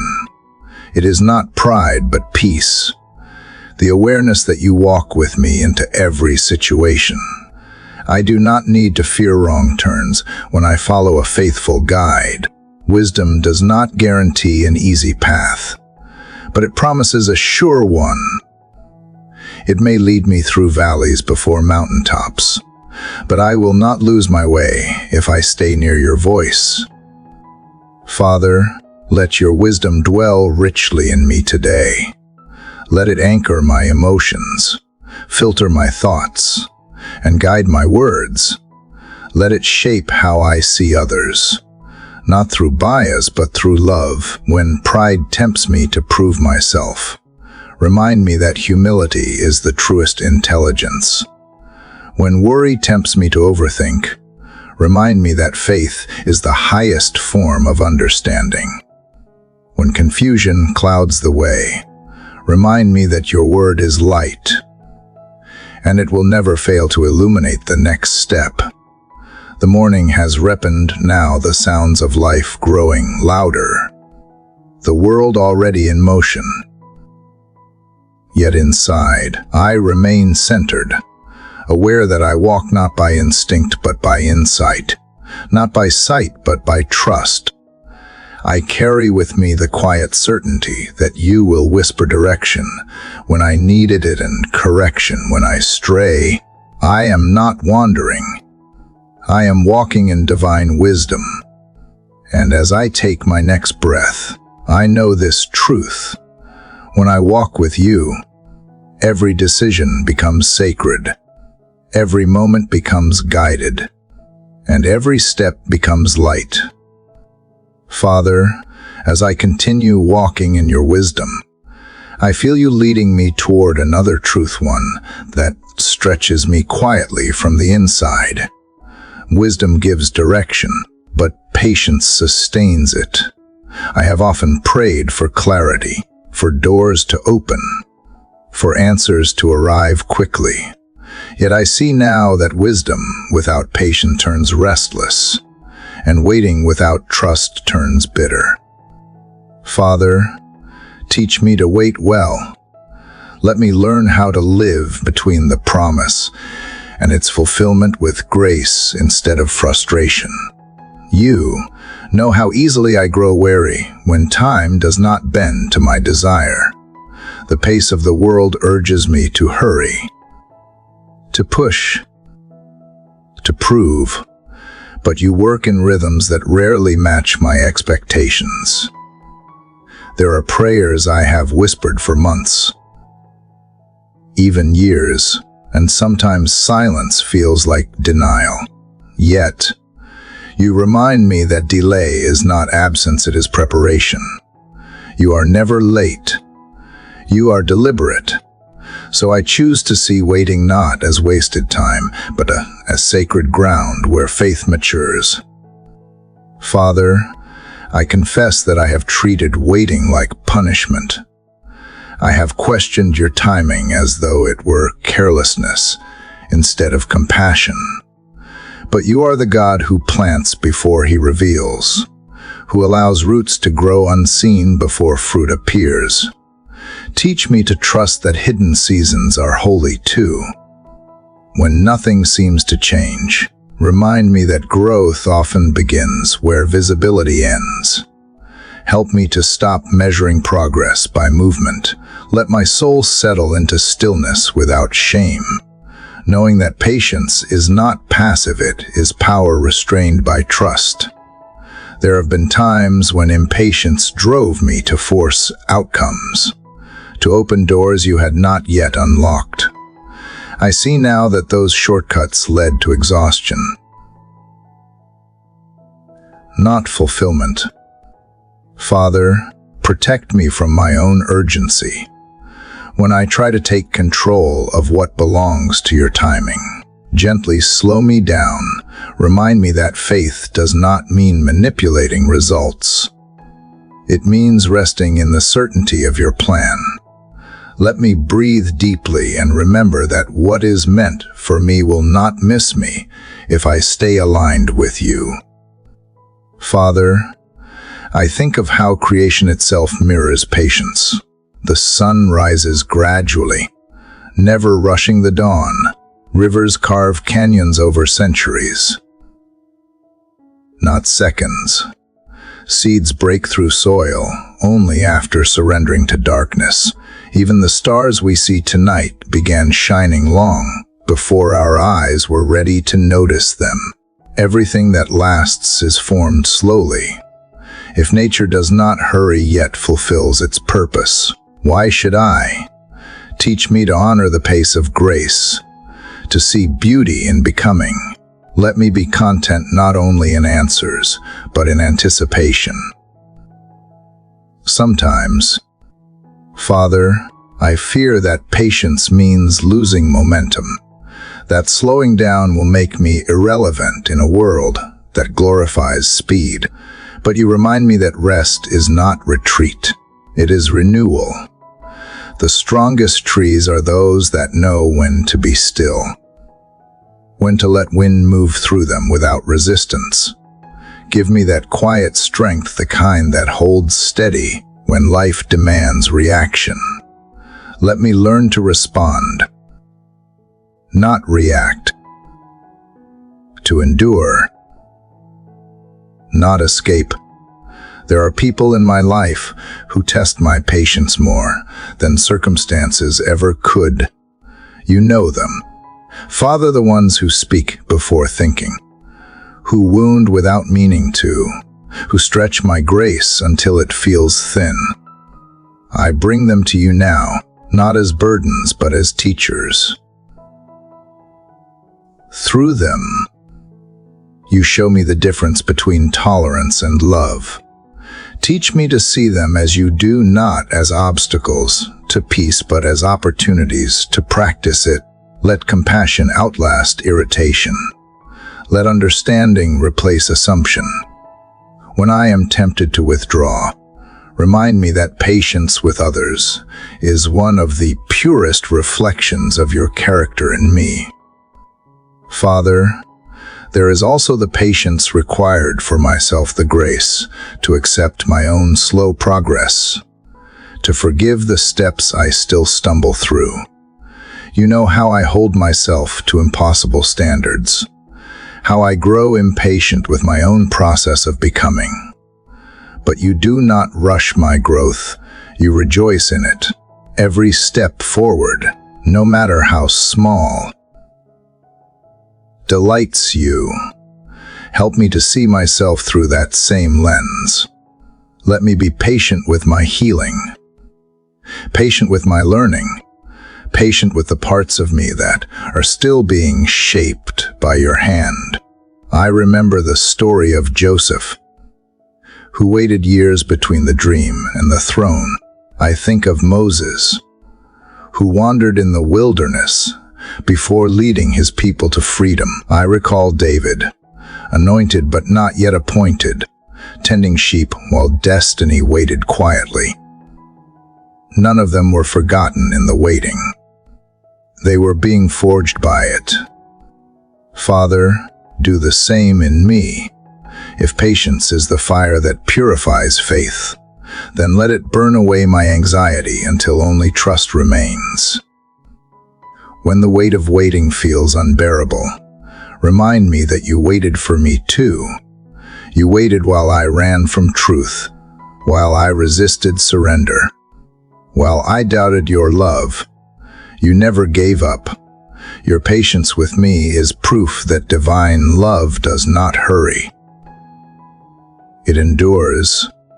Let that awareness soften me toward others and steady me toward myself. Let every delay become a reminder of your mercy, not a question of your presence.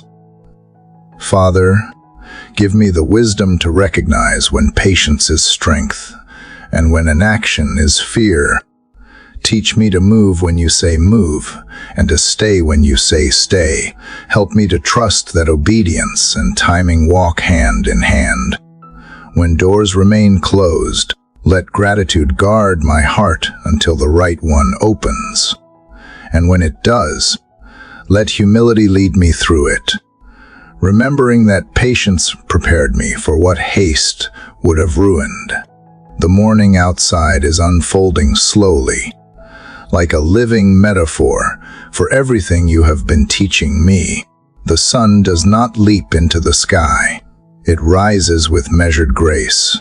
Light expands softly, refusing to rush, yet accomplishing everything it was meant to. That is how I want to live today: steady, intentional, patient. I no longer crave the rush of arrival. I crave the peace of being aligned. Father, as I walk into this day, let patience clothe me like quiet armor. Let it keep me gentle when I want to react, calm when I want to control, faithful when I want to flee. Let me learn to see waiting not as an interruption, but as instruction. For every moment withheld, let me trust that something deeper is being built: strength beneath stillness, wisdom within silence, hope through delay. And as the morning light fills the room completely, I realize that patience is not just the act of waiting. It is the art of believing that you are working even when I cannot see it. It is the posture of peace that whispers, I do not need to know when. I only need to know who. Today, Father, that is enough for me. I will walk slowly, breathe deeply, and trust fully, knowing that every delay still dances to the rhythm of your divine timing. Father, as patience settles like a quiet river within me, I sense you leading me even deeper to the calm beneath the surface, to the still waters where peace is not something I chase, but something I dwell in. I have walked through storms, waited in silence, wrestled with trust, and now you invite me to rest, not because the world has changed, but because my heart finally has. Father, teach me what it means to live from peace, not just to seek it. Let this stillness be more than a moment. Let it become the rhythm of my soul. You know how often my thoughts race ahead of reality, how easily I drift into what ifs and what then-s. Even in quiet places, my mind builds noise. I have mistaken movement for meaning, business for purpose. But you are showing me that peace is not found in the absence of problems. It is found in the presence of perspective. You are peace itself, and wherever you are, tranquility is possible. So I bring you my racing thoughts, my unfinished to-do lists, my silent anxieties that hide behind productivity. I lay them all down beside still waters, where your reflection steadies mine. Father, I used to think peace was something to find, as though it were hidden somewhere outside of me. I searched for it in people, in plans, in control. But now I see that peace was never missing. It was waiting for my surrender.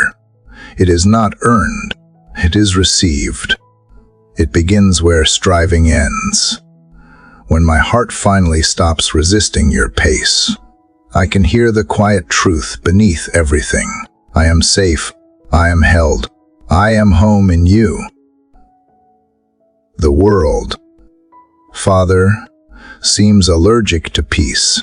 It glorifies noise, celebrates hurry, and teaches that rest is weakness.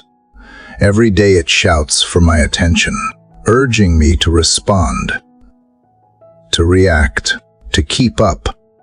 Yet you whisper instead of shout. You call me to stillness because you know that strength grows in silence. Teach me to protect my peace the way I protect my breath, to guard it not with isolation but with intention. Let me learn to say no to chaos, not from fear, but from focus. Help me build a life that is not constantly reaching, but constantly rooted. Father, I have learned that peace is not fragile, it is fierce. It does not retreat when conflict comes. It stands firm in the middle of it. You call me not to avoid the storm, but to carry calm into it when tension rises. Let my response be gentle when fear spreads. Let my words bring steadiness when anger burns. Let my silence become healing instead of distance. Let peace flow through me like a steady current that neither retreats nor overacts. Teach me that calm is not weakness, it is wisdom wearing patience. There are days, Father, when peace feels far away, when even prayer feels like noise echoing in an empty room. In those moments, remind me that peace does not depend on feeling, it depends on faith. I do not have to sense serenity to stand in it. Even when waves crash, I can rest in the knowledge that you are in the boat with me. You do not always calm the sea immediately, but you always calm the soul that trusts you. Let me carry that truth into every situation today. Father, there are relationships in my life that test this peace. Conversations that reopen wounds, expectations that stir frustration, misunderstandings that tempt me toward defensiveness. Teach me to remain still on the inside even when the outside feels unsettled. Let me respond with grace that disarms rather than words that divide. When others misunderstand my quiet as distance, remind me that peace does not need to prove itself. It simply remains. Let my gentleness be a quiet sermon that speaks louder than arguments ever could. There is also the matter of forgiving myself. Father, even after finding calm with others, I often battle with my own reflection. I replay mistakes, rewrite moments, relive regret, but peace cannot live where guilt governs. So today, I release the need to punish myself for what you have already forgiven. Let mercy become the melody my heart beats to. Let me walk in the freedom of grace, aware that shame has no right to sit where peace has taken its place. I think of the shepherd in the psalm, the one who leads beside still waters. The image is not of rushing or demanding, but of guiding and restoring. That is what you do each morning. Father, you lead, not push. You invite, not command. You let me lie down where the noise of the world cannot follow. You restore my soul, not through grand miracles, but through gentle reminders. I do not need to conquer the day. I only need to stay near the one who already has. As I breathe in this awareness, I realize that peace is not an escape. It is engagement from a higher place. It allows me to face conflict without being consumed by it, to work without being worn down by it, to love without being emptied by it. Peace is not the pause between battles, it is the presence that carries me through them.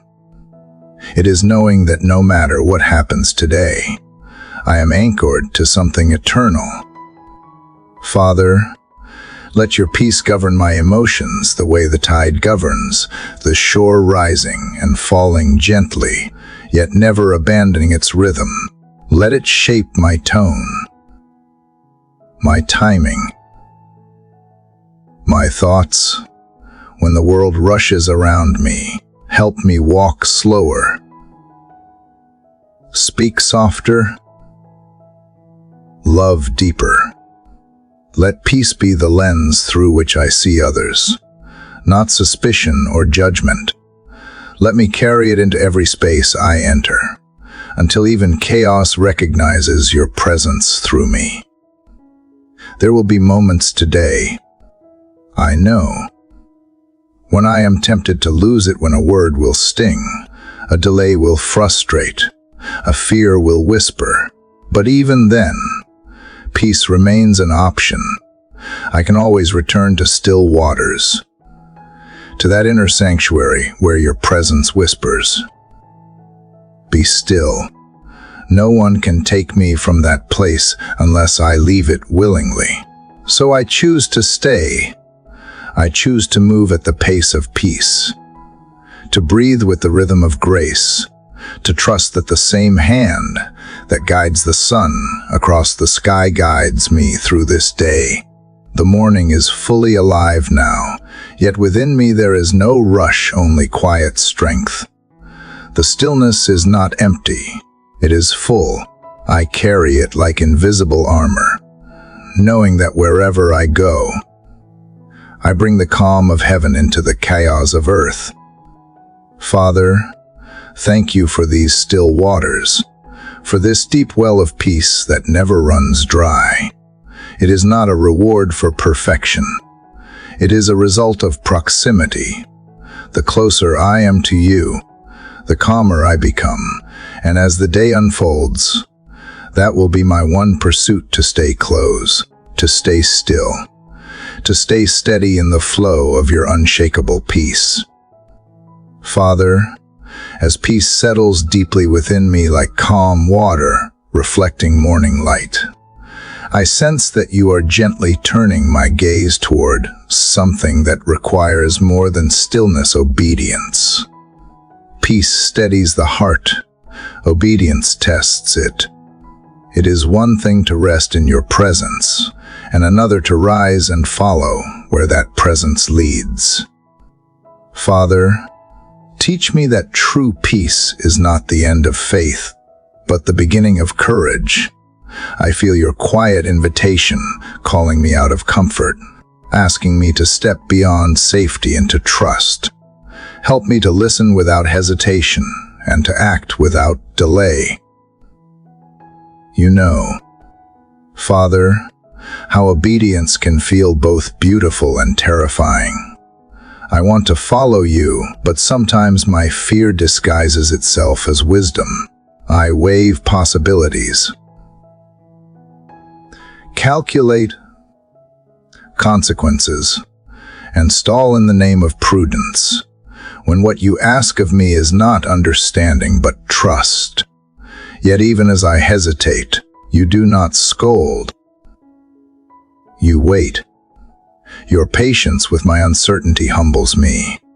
You ask not for perfection, but for willingness, not for proof but for presence. So here I am again, Father, with trembling hands but an open heart. I remember how many times you called people in Scripture to move before they saw results. Abraham leaving home without a map, Moses stepping toward the sea before it split, Peter walking on water before the wind grew calm. Each act of obedience carried risk, yet each revealed something greater about who you are. The miracle was never just in what happened. It was in what they discovered about your faithfulness on the way. Teach me to walk in that same courage, to trust that clarity will come as I move, not before. Father, I know that obedience is often quiet. It rarely comes with applause or visible confirmation. Sometimes it looks like staying when I want to run, forgiving when I want to resist, or speaking truth when silence feels safer. Let me not mistake the absence of recognition for the absence of reward. You see what others cannot. Every act of obedience is a seed planted in eternity. Even if no one else understands, you do. Let that be enough for me today to know that my yes still echoes in heaven, even if it goes unnoticed on earth. There are moments when what you ask feels too small to matter. You whisper, "Be kind, be patient, wait, and I want something grand, something that proves purpose." But you remind me that obedience is not about the size of the task, but the sincerity of the heart. You are not looking for spectacle. You are shaping character. Every small act of faithfulness builds the foundation for greater callings ahead. If I cannot follow you in the simple, how can I trust you in the significant? So help me to treat every instruction, no matter how small, as sacred. Father, sometimes obedience costs me relationships, opportunities, or comfort. It separates me from what once felt safe and familiar. In those moments, remind me that obedience is not loss, it is alignment. You never take something without giving more of yourself in return. Teach me to see obedience not as restriction, but as redirection, not as sacrifice, but as invitation. When I surrender what I want, I make room for what you know I need. There have been times, Father, when my obedience has led me into seasons of silence. I followed, expecting breakthrough, but instead found myself in waiting. I began to wonder if I heard you wrong, but you have shown me that sometimes obedience leads not to clarity, but to intimacy. The purpose of following is not always to reach a destination, but to learn dependence along the way. Let that awareness quiet my impatience. Even when I cannot see where obedience is taking me, let me trust who is leading me. Father, give me courage to obey even when others do not understand. The approval of the world cannot compare to the affirmation of your Spirit. Let me live for the quiet confidence that I am where you want me to be.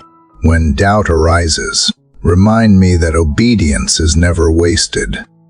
It is the invisible thread that weaves my life into the story you are writing.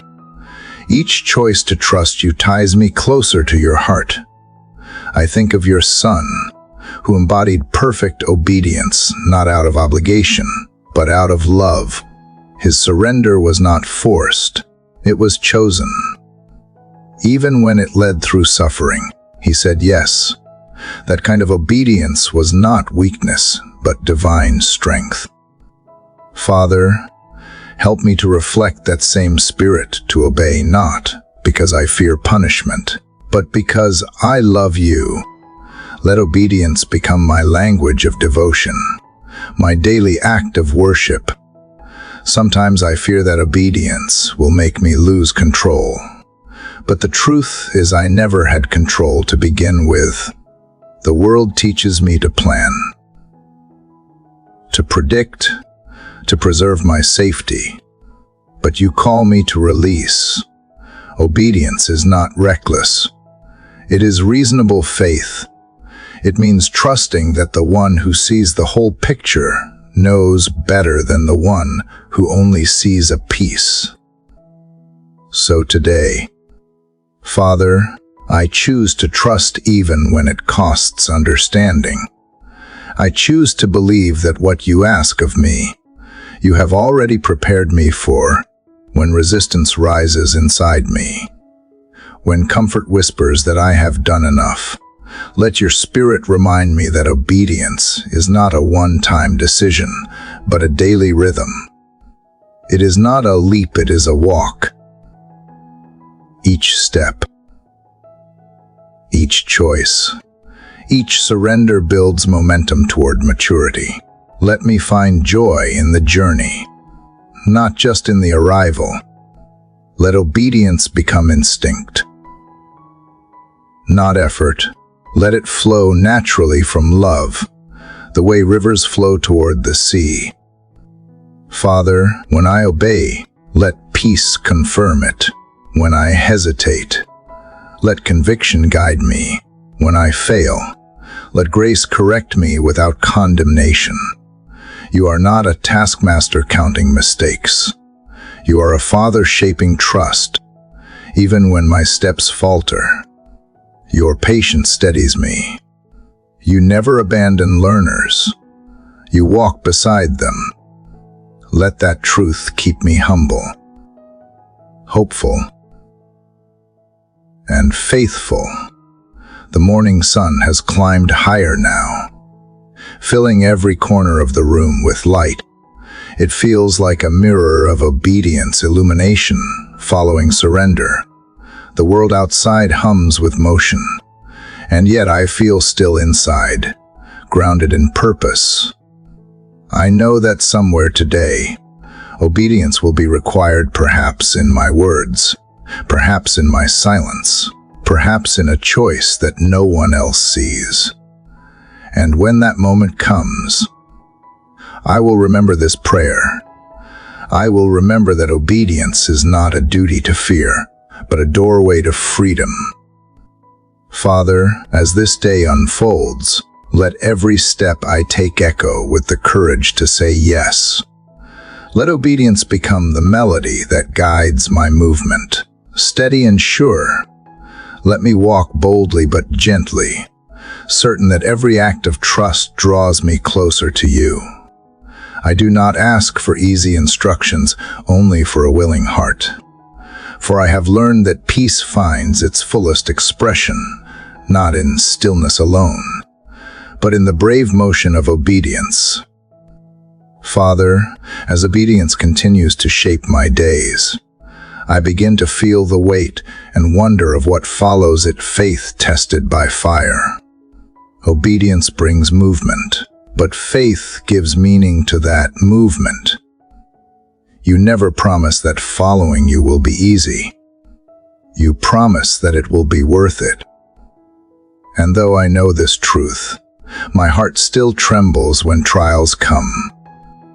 Yet you, Father, are teaching me that the fire that frightens me is often the very fire that forms me. What feels like loss is sometimes refinement. What feels like breaking is often becoming. You know the moments when I question you most, the days when disappointment makes faith feel fragile. I try to hold on, but the ground beneath me shifts, and all my certainty seems to scatter like dust. I ask for blessing and receive silence. I hope for clarity and find confusion instead. And yet, deep down, I sense you are nearer in those moments than in any season of ease. You are not absent from the fire. You are in it with me, shaping something eternal that comfort could never create. Father, I used to see faith as confidence, that everything would turn out the way I wanted. Now I see it differently. Faith is not certainty in outcomes. It is certainty in you. It means trusting that you are good even when life is not. It is choosing to stand when sight fails and singing even when silence answers back. Teach me to rest in that kind of faith, the kind that does not depend on results but on relationship. When my plans crumble, remind me that faith begins where control ends. There are times when I mistake the refining fire for punishment, when pain makes me wonder if I have fallen out of favor. But you are not cruel. You are a craftsman. Just as gold must face the flame to reveal its purity, my soul must walk through trials to reveal its strength. The fire is not meant to destroy me, but to distinguish me. What the world calls suffering, you call shaping. Let me remember that when the heat rises and my endurance begins to waver. Let me whisper through tears that you are still good, still God, still here.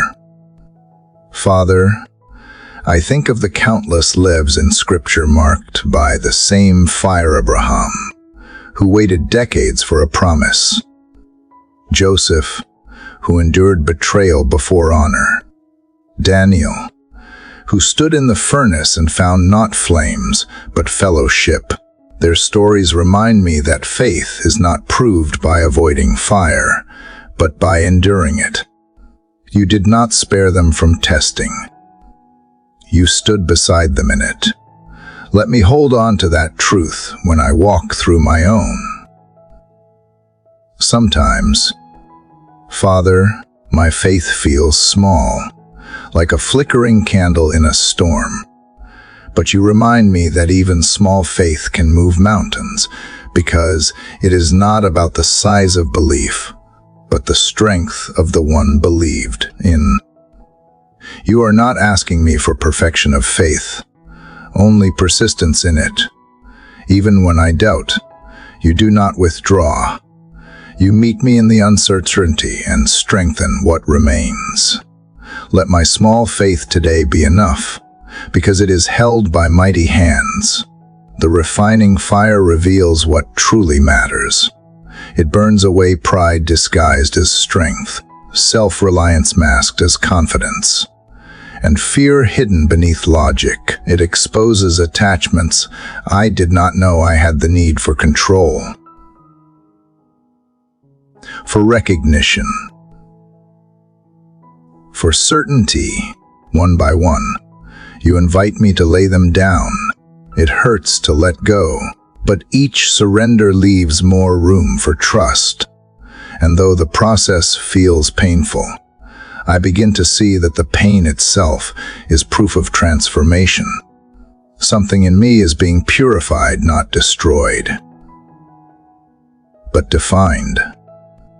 Father, I have seen how fire changes what it touches. It can consume or it can cleanse, depending on what stands in its path. Let your refining fire cleanse me of everything that dims my reflection of you. Burn away bitterness where forgiveness should grow. Melt away fear where courage should stand. Reduce my reliance on what fades so that my faith rests only on what endures. Let me not pray merely for escape, but for endurance. Not just for relief, but for revelation. When I am tempted to measure faith by feelings, Remind me that refinement often feels like loss before it looks like gain. The flame may strip away comfort, but it reveals truth. It teaches me that faith is not built in the absence of fear, but in defiance of it. It whispers that resilience is born in the heat, not in the coolness of ease. Let that understanding keep me steady when days grow dark. Father, I know that every test carries purpose, even when I cannot see it.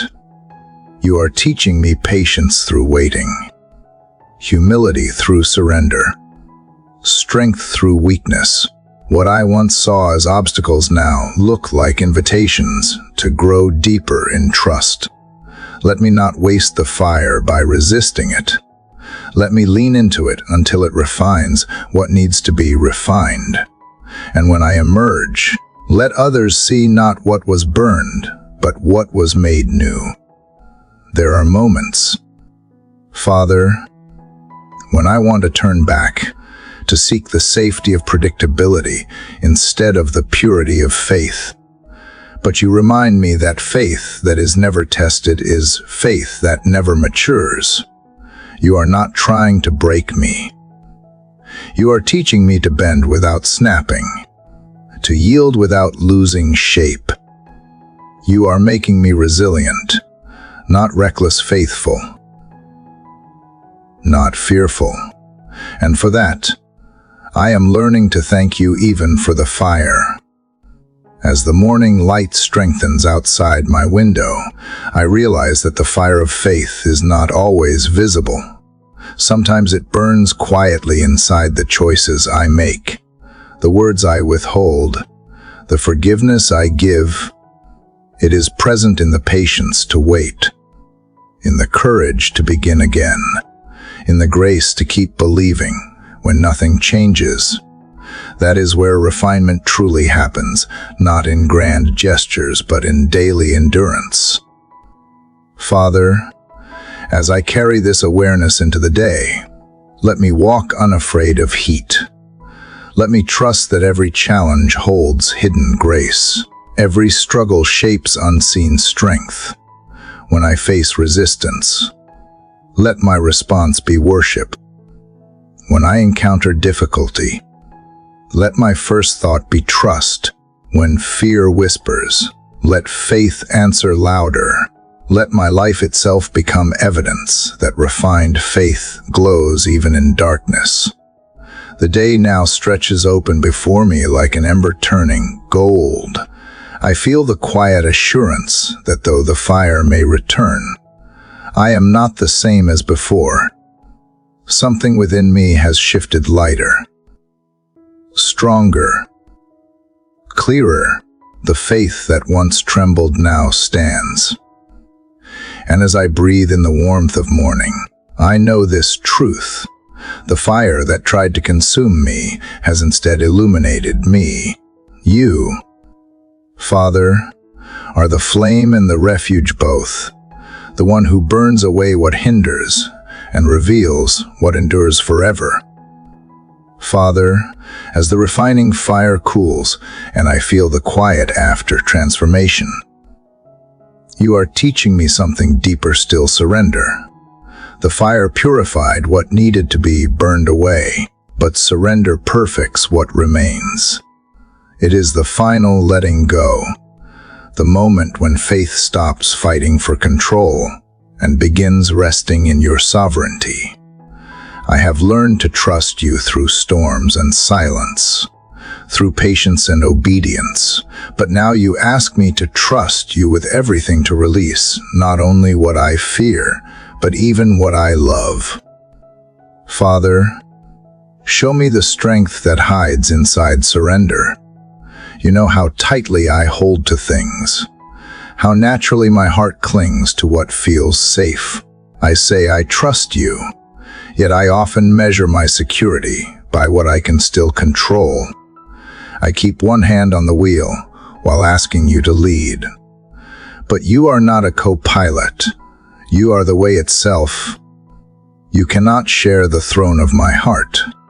You must sit upon it. Surrender is not about losing independence, it is about gaining alignment. It is not resignation, it is revelation. The awareness that your will is better than my plans, even when I do not understand it. Father, I remember the countless times I tried to force outcomes, thinking I was helping you fulfill your promises. Each time, my striving left me exhausted, while your quiet whisper kept saying, "Let go." I have seen how clutching too tightly can choke the very blessings you meant for me to enjoy. When I hold on out of fear, I stop the flow of grace. So today, I open my hands again, not to give up, but to give over. What I release does not leave my life. It enters your care. Teach me to find peace not in possessing, but in trusting. Surrender feels different than defeat. Defeat empties the soul.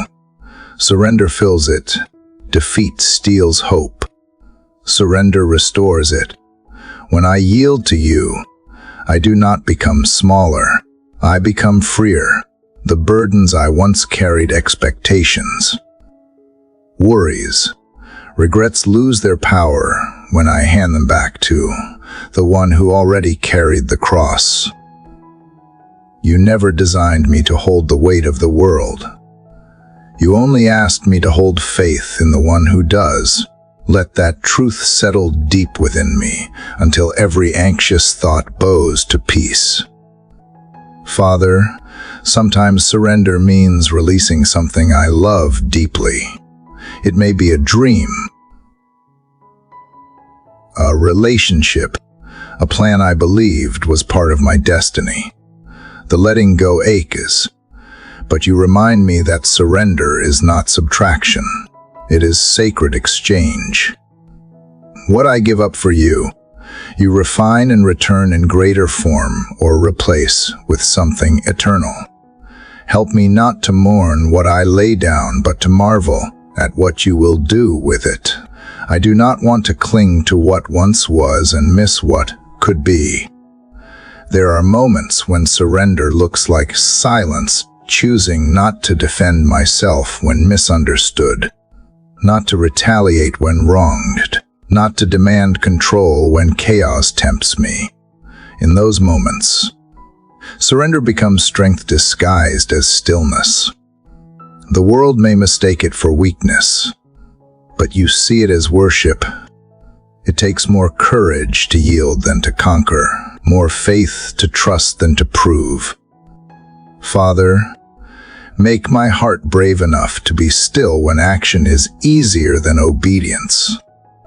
I think of how your son lived this truth perfectly. His life was one long surrender, not because he lacked power, but because he understood purpose. Every miracle he performed came from obedience, not ambition. And in the garden, when he faced the greatest surrender of all, he still said, "Not my will but yours." That single act changed eternity. If surrender could save the world, then surely it can save my heart. Teach me to follow that example not through fear, but through love that trusts the unseen outcome.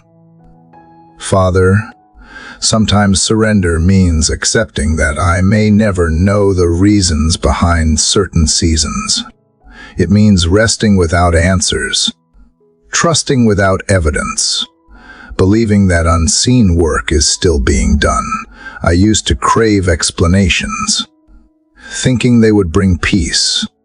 Now I realize peace does not come from knowing why, but from knowing who. You do not owe me understanding. You offer me yourself. That is enough. Help me to lean into that truth when questions rise like tides. There is a quiet beauty in surrender. It does not announce itself with fanfare. It whispers through open hands and steady hearts. It changes the way I pray. Instead of asking for you to fix everything, I begin to ask for the grace to trust you with everything. Instead of demanding outcomes, I begin to desire alignment. My prayers become lighter, not because I care less, but because I finally believe more. Father, I surrender my timing to you, the rush of wanting things now, the fear of being too late. Teach me that delay is not denial, and that your pace is perfect even when it disrupts my plans. I surrender my image, the need to appear capable, composed, or successful. Let me care more about being genuine than impressive. I surrender my control over others, the desire to change, fix, or convince them. Let me love without ownership and guide without manipulation. And most of all, I surrender my fear, the fear of failure, rejection, or loss. Let it fall away like dust, for where love reigns, fear cannot remain. Father, I see now that surrender is not a single act, but a lifestyle. It is the rhythm of trust that breathes through every moment. Some days it will come easily. Other days it will feel like tearing away my own pride. But each act of surrender, no matter how small, becomes a thread in the tapestry of faith you are weaving through my life. Every time I let go, I make room for you to take hold. As the morning sun climbs higher, I feel a lightness that cannot be explained by circumstance. It is the quiet freedom that comes when the heart no longer wrestles with what it cannot control. The air feels clearer, the world less heavy. I realize that surrender is not about giving up on life, it is about giving life back to the one who gave it in the first place. So today, Father, I walk forward not empty-handed, but open-handed. My surrender is not weakness, it is worship. It is the acknowledgement that I am safest not when I hold tightly, but when I am held completely. You are the author of every beginning, the keeper of every ending, and the faithful presence in everything between. Let my every breath echo this truth, that true strength is not in resistance, but in release. Not in control, but in trust. Not in striving, but in surrender. And as this new day unfolds, I will live not by force, but by faith that flows freely from hands finally open to your will. Father, as surrender settles like quiet rain over the soil of my heart, something new begins to grow: compassion. Letting go has made room for gentleness, and I realize now that true surrender is not the end of strength, but the beginning of empathy. The more I release my grip on judgment, fear, and self-protection, the more space I find for understanding. Father, teach me to see others not through the lens of my experiences, but through the depth of your heart. Let compassion become the natural language of my soul, spoken not in words alone, but through presence. You know, Father, how quick I have been to draw lines, to separate right from wrong, success from failure, them from me. I have built walls to feel safe, yet those walls have also kept me from seeing the humanity that binds us all. Surrender tore down those walls, and now I stand open, aware of how fragile and beautiful every life truly is. Teach me not to analyze people's actions before I feel their pain, not to judge their silence before I understand their story. Compassion begins where assumptions end, and I want to live from that place. Father, I used to think compassion was simply kindness, but now I see it as something deeper: pain shared without fear, mercy extended without measure. It is the willingness to step into someone else's valley, even when my own path feels unsteady. It is the quiet strength to listen longer, to forgive quicker, to love without condition. The world often confuses compassion with weakness, yet it is one of the fiercest powers you have placed within us. It softens hearts that anger hardens. It heals wounds that logic cannot. It turns enemies into brothers and strangers into friends. There are people, Father, who are hard for me to love.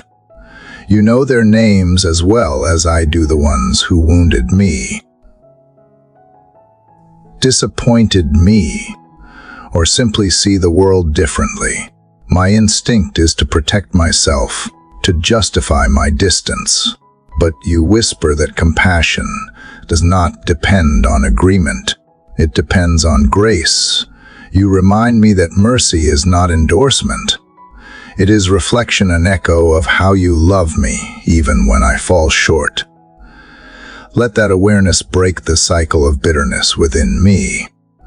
Replace my defensiveness with understanding, my anger with empathy. Father, teach me to practice compassion, not only toward others, but also toward myself. I am often harsher to my own soul than I would ever be to another. I replay mistakes long after you have forgiven them, criticize myself for emotions that simply prove I am human, and measure my worth by standards you never set. But compassion, when turned inward, becomes healing. It reminds me that I, too, am learning, growing, becoming. Let me treat myself with the same patience I extend to those I love. Let me look in the mirror and see not flaws, but grace and progress. There are moments when compassion feels risky, when showing kindness might be misunderstood or taken advantage of. But you, Father, never withheld compassion out of fear. Your Son healed those who would later betray him, forgave those who mocked him, and loved those who left him. His compassion was not cautious. It was complete. Teach me to love that way, not because it is safe, but because it is sacred. Let me offer care without calculating return, knowing that love given freely never disappears, it multiplies in unseen ways. Father, I ask for eyes that notice pain before it becomes anger, for ears that hear sadness beneath silence, and for hands willing to serve without spotlight. The world is aching quietly. Behind smiles are stories. Behind noise are wounds. I do not want to move so quickly through my day that I overlook the suffering next to me. Slow me down enough to see the divine image in every face. Let compassion become not an event, but a way of being woven into every conversation, every gesture, every glance. There will be days, Father, when compassion costs me comfort, when I will have to listen to someone I disagree with, stand beside someone society rejects, or forgive someone who never says sorry. Help me remember that compassion is not about deserving. It is about reflecting your character. You never ask me to calculate who is worthy of mercy, because none of us earn it. You simply ask me to extend it as freely as I have received it. Let me carry that awareness into every encounter today. Father, help me bring compassion even into the spaces where I lead and work. Let me remember that people are not problems to fix, but souls to nurture. When tension rises, let empathy diffuse what anger would ignite. When mistakes happen, let my response build rather than break. Let my leadership reflect listening more than authority, encouragement more than correction. Compassion, after all, is not softness. It is strength guided by humility. It takes courage to understand before acting, to forgive before demanding change, to love before being loved in return. I think of how your compassion renews every morning. It meets me before I speak, covers me before I repent, and restores me before I prove myself. That same compassion that greets me at dawn is the one you ask me to extend throughout the day. What a beautiful cycle, grace received becoming grace given. The more I give, the more I understand how deeply I have received. It turns life itself into worship, transforming ordinary moments into sacred opportunities to reflect your heart. There are times when I feel compassion, but lack the strength to act on it. The world's pain feels too vast, too heavy. But you remind me that compassion is not about saving everyone. It is about seeing someone. One act of kindness can ripple farther than I imagine. One gentle word can heal a weary spirit. One genuine prayer can shift a heart. I cannot solve everything, but I can love faithfully where I stand. That is enough. Father, let compassion make me courageous today. Let it silence cynicism before it grows, soften impatience before it spills, and turn inconvenience into invitation. Let me remember that compassion is not something I perform, but something I become when my heart mirrors yours. As I walk through this day, let every interaction bear the fragrance of kindness. Every response carry the weight of empathy. Every choice reveal a glimpse of divine love. The morning outside feels alive with motion. Yet within me there is stillness, a calm born of understanding that compassion does not drain. It replenishes. It draws from an endless source because it flows from you. I do not have to manufacture it. I simply have to remain connected to the well of mercy that never runs dry. Father, let my life today be an outpouring of that well, a quiet stream of care in a world thirsty for gentleness. And as sunlight spills across the earth, I feel the truth settle deeply in me. Compassion is the purest form of strength. It is what turns forgiveness into freedom, patience into power, and love into legacy. It is the evidence that a surrendered heart has truly been transformed. So I step into this day, Father, not to be impressive but to be kind, not to conquer but to comfort, not to prove but to love just as you have loved me. Father, as compassion continues to reshape the way I see the world, I feel you gently turning my heart toward gratitude. Compassion opens my eyes to others, but gratitude opens my eyes to you. It is the lens through which I begin to see the divine in the ordinary, the grace hidden in small moments, the beauty buried in routine, the blessings that breathe quietly beneath the noise.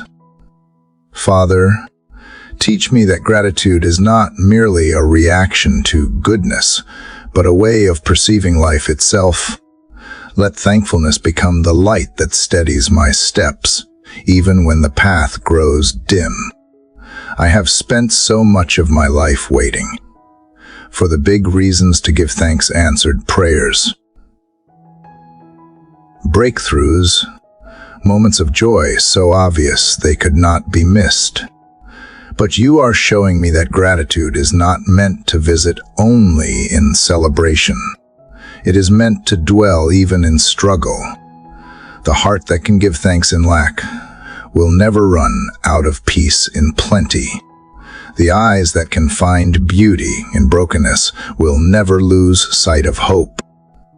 Father, help me live from that awareness. Let thankfulness become my instinct, not my afterthought.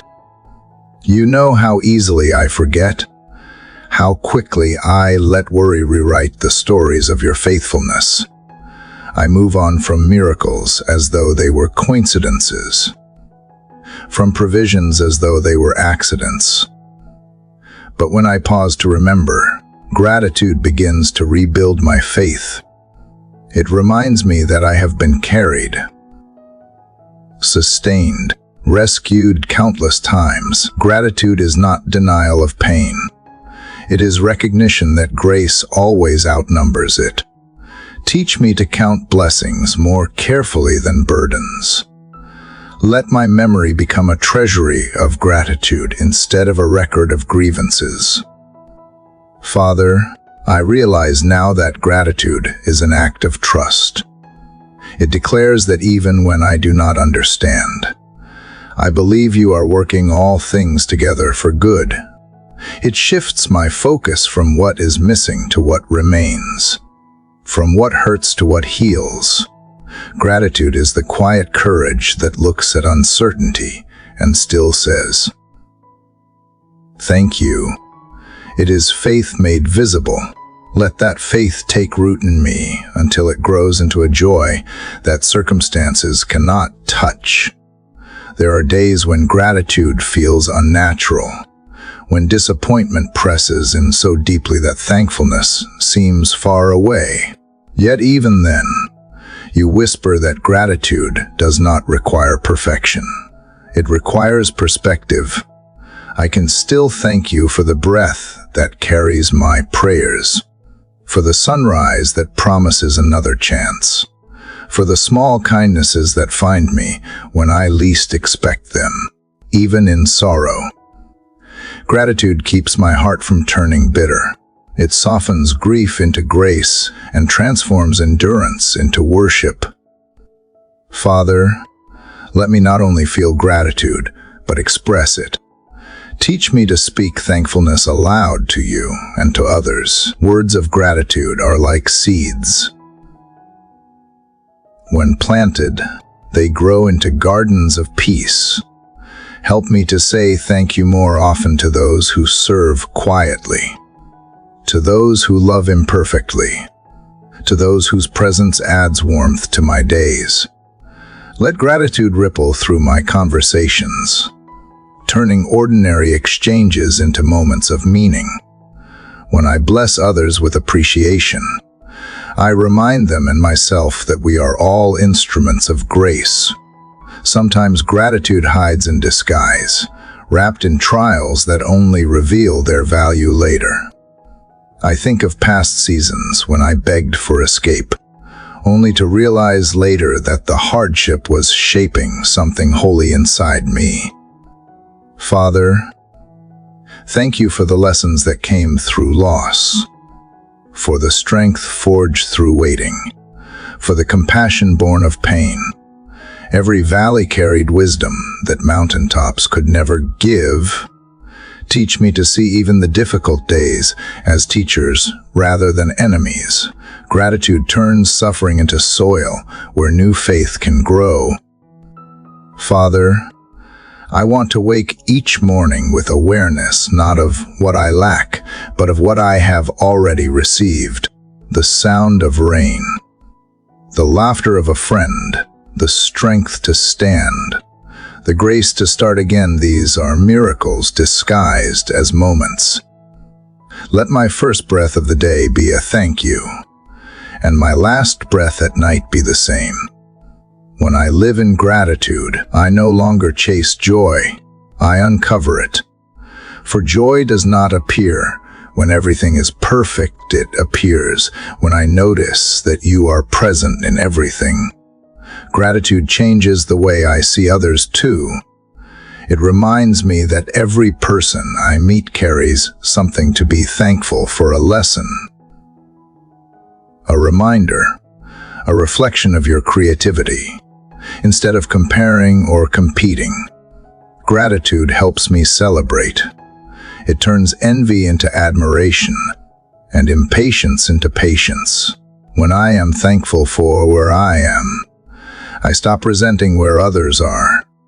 When I rejoice in another's blessings, I open the door for my own heart to expand. Gratitude transforms scarcity into abundance by teaching me that enough was always here. Father, let gratitude become the posture of my prayer. Let it color the way I ask and the way I receive. When I pray for what I need, let me first give thanks for what I have. When I receive what I hoped for, let me not forget who gave it. Gratitude keeps my soul anchored, guarding me from entitlement and discontent. It turns faith from theory into rhythm, a steady heartbeat of trust. Let me live in such awareness that gratitude is not confined to moments of success, but woven through every breath, every thought, every quiet act of love. There will be times, Father, when gratitude feels costly, when I must thank you for what has not yet come or for what has been taken away. But even then, gratitude will be my rebellion against despair. It will be my declaration that you are still worthy, still working, still with me. Thankfulness is not denial. It is defiance, the faith that refuses to let darkness write the last word. Let my heart hold fast to that truth, even when my voice trembles to say it. I can feel the morning brightening now, sunlight touching the edges of my surroundings. The warmth feels like a physical echo. Everything, gratitude represents a reminder that light still finds me, even after the night. Gratitude is like that light. It enters quietly, transforms completely, and lingers long after the moment has passed. Father, let that light fill every shadow in me. Let it become both shield and song, protecting my heart from despair and tuning my spirit to joy. As I step into this day, I carry gratitude not as an emotion, but as a practice. It is the rhythm of my walk, the tone of my speech, the pulse of my thoughts. Each breath will be a reminder that I am sustained by grace, surrounded by mercy, and shaped by love. Gratitude turns ordinary time into sacred ground and teaches me that every heartbeat is a gift. So, Father, as this morning unfolds, let my life itself become a prayer of thanks, a living testimony that even in the smallest moments, your goodness remains infinite and unshakable. Father, as gratitude continues to illuminate the path of my heart, I feel you leading me toward another sacred truth, one that both humbles and frees me. Forgiveness. Gratitude softens the heart, but forgiveness purifies it. It is the deep work of grace that clears the soil where peace can grow.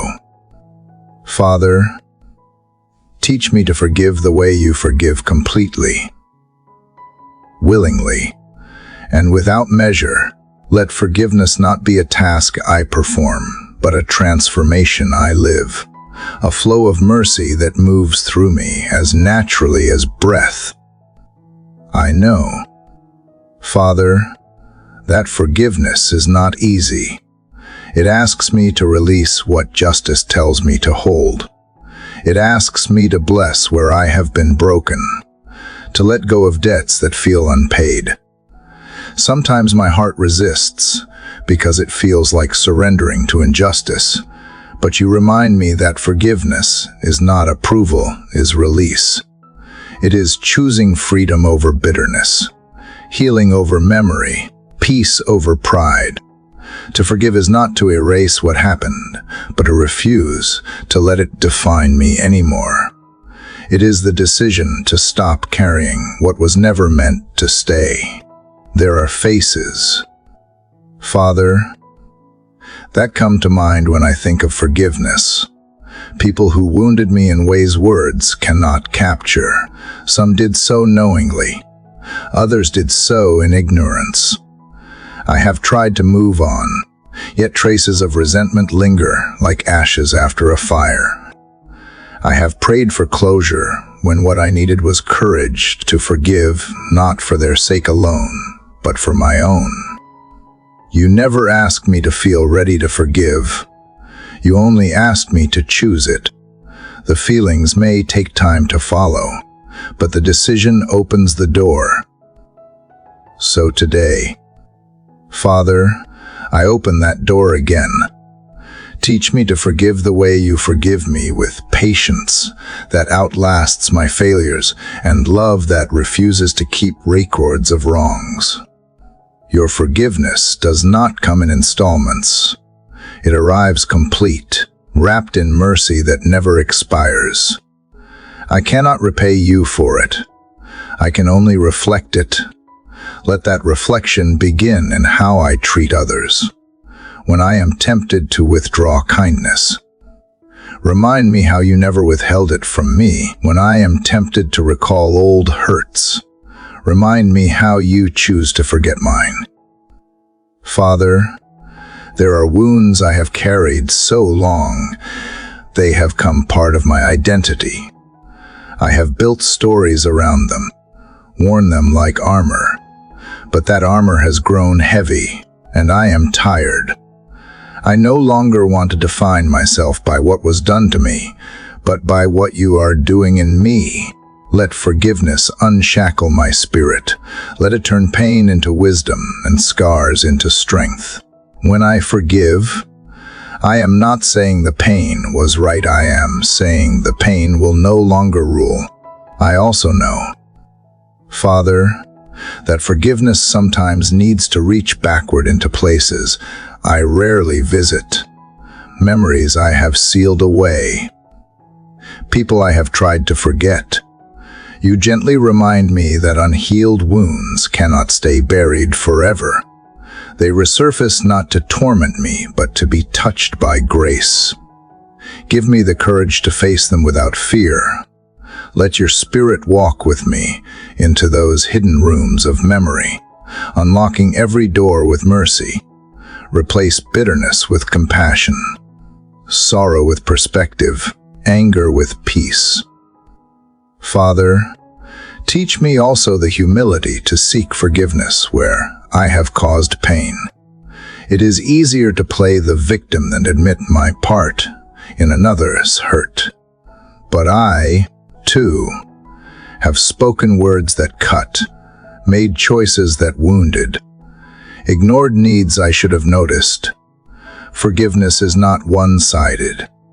It is a bridge built from both ends. Let me never grow too proud to cross it first. When I apologize, let sincerity outweigh excuses. Let my repentance bring reconciliation where possible, and peace where it is not. Some relationships, Father, may never return to what they were, but that does not mean they cannot be redeemed. Teach me to release outcomes to you. Reconciliation is a miracle that only you can complete. My task is simply to remove the barriers within myself. I cannot control how others respond, but I can choose not to let unforgiveness poison my spirit. Even if healing takes distance, let love remain. Let me carry no trace of hatred, only the quiet dignity of mercy. Father, there are moments when I struggle most with forgiving myself, the regrets that replay like old songs, the shame that whispers I should have known better. You forgive me freely, yet I often insist on punishing myself. But how can I accept your grace for others and deny it for me? Teach me to let your mercy reach even that stubborn part of my heart. Help me to believe that redemption is not a reward for perfection, but a gift for repentance. Let forgiveness become the mirror through which I finally see myself as you do, redeemed, restored, and loved. I think of how your Son, hanging on the cross, spoke forgiveness even to those who caused his suffering. That moment, Father, remains the clearest definition of love the world has ever known. He forgave not because they deserved it, but because he could not deny his nature. Love forgives because love cannot do otherwise. That is the kind of love I long to carry, the kind that answers cruelty with compassion, misunderstanding with grace, and rejection with peace. Father, forgiveness feels like release, but it is also renewal. It clears space for joy to return, for love to breathe again. Unforgiveness clutters the soul, but forgiveness creates room for blessing. I want to live lightly, not weighed down by old offenses. Let my heart become an open place where nothing festers, where mercy circulates freely when resentment tries to return. Let gratitude guard the door. When old pain whispers, let peace answer louder. There will be moments, I know, when forgiveness will need to be chosen again and again. It is rarely a single act. It is a continual surrender. Each time the memory surfaces, I will release it back to you until it no longer stings. Teach me to be patient with that process. Let each repetition become a step closer to freedom, until forgiveness becomes not an effort, but an instinct. As the morning stretches wider across the earth, I feel a weight lifting within me. It is the quiet, almost imperceptible lightness that comes when chains loosen and breath returns. Forgiveness is that lightness. It does not erase what happened, but it redeems how it lives within me. I no longer carry pain as punishment, but as proof that grace is stronger than grief. Father, as I walk into this new day, let forgiveness be my fragrance. Let it linger in every interaction, every thought, every response. Let others feel its presence, even if they cannot name it. Forgiveness makes space for compassion to grow, for gratitude to deepen, for peace to stay. And as sunlight warms the world around me, I know this truth as deeply as I know my own breath. Forgiveness is the quiet power that turns broken hearts into healed ones, and wounds into windows through which your love shines most clearly. Father, as forgiveness settles into my soul like calm water after a storm, you begin to whisper another lesson, one that requires time, trust, and quiet endurance. You speak to me about patience. It feels almost like the natural continuation of forgiveness. For once I release the past, I must also learn to wait for what is to come. Father, teach me to be patient not as one who passively tolerates delay, but as one who actively trusts in your perfect timing. Let patience be not an absence of motion, but a posture of peace, a strength hidden within stillness. I confess, Father, patience has never come easily to me. I live in a world that rewards speed, where waiting is seen as weakness and silence as stagnation. But your ways do not follow the rush of the world. You work in rhythms slower, deeper, wiser than my anxious mind can comprehend. You are never late, never hurried, never uncertain. Yet how many times have I questioned your pace, demanding miracles according to my schedule? Teach me to release that urgency and learn the sacred rhythm of divine timing. Help me see that waiting is not wasted when you are the one I wait upon. Father, I have come to realize that impatience is often rooted in the fear that you have forgotten me, that nothing is moving, that the delay means denial. But you remind me that delay is often protection, preparation, and purification. When I cannot see what you are doing, it does not mean you are absent. It means you are working beneath the surface, shaping what is unseen, like roots growing quietly beneath soil. Patience builds unseen strength. Let me trust that the things you are preparing in silence are far greater than what I could rush into on my own. There are seasons, Father, when I feel suspended between prayers and answers, between hope and fulfillment. It is there that patience becomes both my challenge and my teacher. I begin to understand that waiting does not weaken faith. It reveals its depth. True faith is not tested by how loudly I pray, but by how calmly I wait. Help me to rest in that calmness when the waiting feels endless. Remind me that time in your hands is never idle. Every moment holds purpose, even the ones that seem still. Father, teach me to wait with grace. I do not want to waste the waiting by filling it with worry or frustration. Let it become a place of worship instead of complaint. Let me learn to sing before the breakthrough, to praise before the provision, to trust before the outcome. Waiting with gratitude transforms delay into devotion. Each unfulfilled desire becomes an altar where I lay down control and lift up faith. In that sacred exchange, impatience loses its grip and peace takes its place.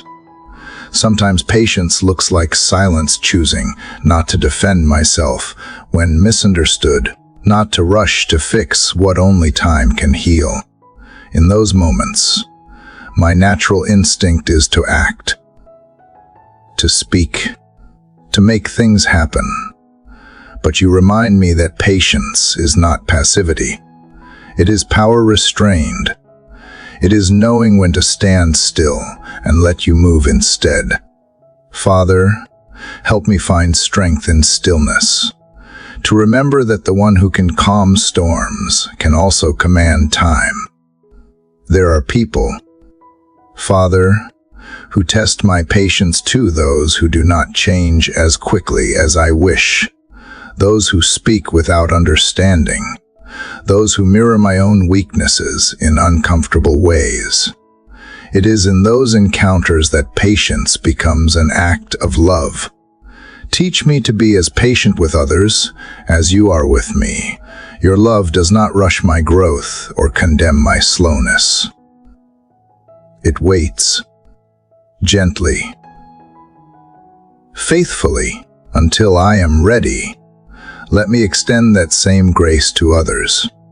Let my patience become proof of compassion rather than control. Father, I see now that patience and humility walk hand in hand. To wait is to admit that I am not the master of timing, that I do not hold the clock of destiny. It requires surrender. The same surrender I have been learning in every chapter of this journey. When I grow restless, remind me that impatience often signals misplaced trust, that I am relying on my plan instead of yours. Redirect that trust back to you, the one whose timing turns chaos into order and endings into beginnings. There are moments when waiting feels empty, when the promise seems delayed beyond hope. But you remind me through Scripture that even the greatest miracles required time. Abraham waited for the promise of a son, Joseph for freedom, David for the throne, and even Jesus for the appointed hour of glory. None of them were waiting in vain. Each delay carried divine design. Let that reminder anchor me when I grow weary, for you are writing my story with the same intentional hand. Father, teach me to find purpose in patience. Let me use the waiting season not as a pause, but as preparation, while I wait for doors to open. Help me strengthen the character that will walk through them. While I wait for answers, help me grow in the wisdom that will sustain them. Waiting becomes holy when it changes who I am, not just what I receive. If patience refines my spirit and molds my heart to mirror yours, then the wait itself is already a blessing. Sometimes, Father, patience must also extend inward to myself. I often grow frustrated at my own pace of growth, expecting transformation overnight. But healing, maturity, and faith all take time. You never rush me, and so I must not rush myself. Remind me that progress is not always visible, that even in apparent stillness, something sacred is forming within. Let me treat myself with the same patience you show, trusting that the journey is just as holy as the destination. Father, help me to see patience as a form of love for you, for others, for myself. It is love that trusts even without clarity, that continues even without certainty. When I choose patience, I choose peace. When I choose peace, I honor you. So let patience be the pulse of my faith, the quiet rhythm beneath every hope, the silent confidence that knows your timing cannot fail. The morning now stretches fully awake, the sunlight no longer timid but steady and strong. I watch the light expand, slowly yet surely, and I realize that creation itself mirrors your patience. The sun does not rush the dawn, yet it always arrives. The river does not force its flow, yet it always reaches the sea. Nature waits because it trusts its creator. Let me live with that same quiet confidence, moving at the pace of grace rather than pressure.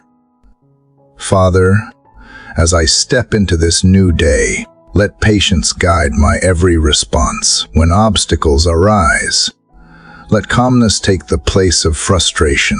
When answers delay, let trust take the place of anxiety. When others falter, let grace take the place of judgment. Let me walk through time as one who knows that every delay can still serve destiny, every pause can still hold purpose, and every waiting heart can still be a worshiping one. The air around me feels different now, steady, grounded, alive. I realize that patience is not something I acquire once. It is something I practice daily. Each moment of restraint, each breath of trust, becomes a small declaration that I believe in you more than my timeline. So I breathe deeply now, Father, and rest in that truth. The one who waits on you never waits in vain. Father, after learning to rest in patience and trust the rhythm of your timing, I feel you calling me towards something even deeper, the courage to hope again. Hope, once fragile and often buried beneath disappointment, begins to stir quietly within me like morning light after a long night. you know. Father, how hope can both heal and hurt. It heals when it anchors me to you, and it hurts when the waiting stretches long or outcomes do not align with my dreams. Yet you remind me that hope is not about outcomes at all. It is about the one I am hoping in. Teach me to hope, not as someone who fears being let down, but as someone who knows that your promises never fail, even when they unfold differently than I imagined. Father, I have known the H of broken hope, the kind that makes the heart cautious, that whispers it is safer to expect nothing than to be disappointed again. There were seasons when I stopped praying certain prayers because silence felt easier than unmet longing, but you never stopped listening. Even when I grew quiet, you remained patient, holding my weary expectations with tenderness. Now you invite me to lift my eyes again, to believe once more that goodness still grows, even from ground once scorched by sorrow. Hope is not foolish when its foundation is faith. Hope is sacred defiance, the refusal to let despair have the final word. You teach me, Father, that hope and patience are intertwined. Hope gives meaning to the waiting, and patience gives endurance to the hoping. Without hope, waiting becomes hollow. Without patience, hope becomes restless. When I learn to hold both together, my soul finds rhythm. You have shown me that even when I cannot see progress, hope itself is progress. Every time I choose to believe that something beautiful can still come, a piece of heaven moves closer to earth. Father, sometimes hope feels risky because it makes my heart vulnerable again. To hope is to open myself to possibility, and with it, the potential of pain. Yet you remind me that the heart was not made to live in self-protection. It was made to live in expectation. Hope does not deny reality. It declares that reality is not the end of the story. Let me not confuse caution with wisdom or fear with prudence. Give me the courage to dream again, to pray boldly, to expect goodness even in uncertain places. Hope, when placed in you, cannot disappoint, it only transforms. There are moments, Father, when hope flickers small, like a candle fighting against wind. In those moments, I am tempted to blow it out myself, thinking it would hurt less than watching it fade. But you remind me that even a flicker is enough for you to work with. You do not demand blazing faith. You bless trembling trust. Let my faint hope be enough for you to breathe upon. Let it grow not by my effort, but by your presence. Sometimes the smallest spark of hope is all that stands between despair and resurrection. Keep that spark alive in me. Father, hope is not only about future things, it is also about seeing present grace. Teach me to find hope in what already surrounds me, the laughter that still escapes my lips, the strength that meets me in weakness, the love that keeps showing up through people you have placed in my path.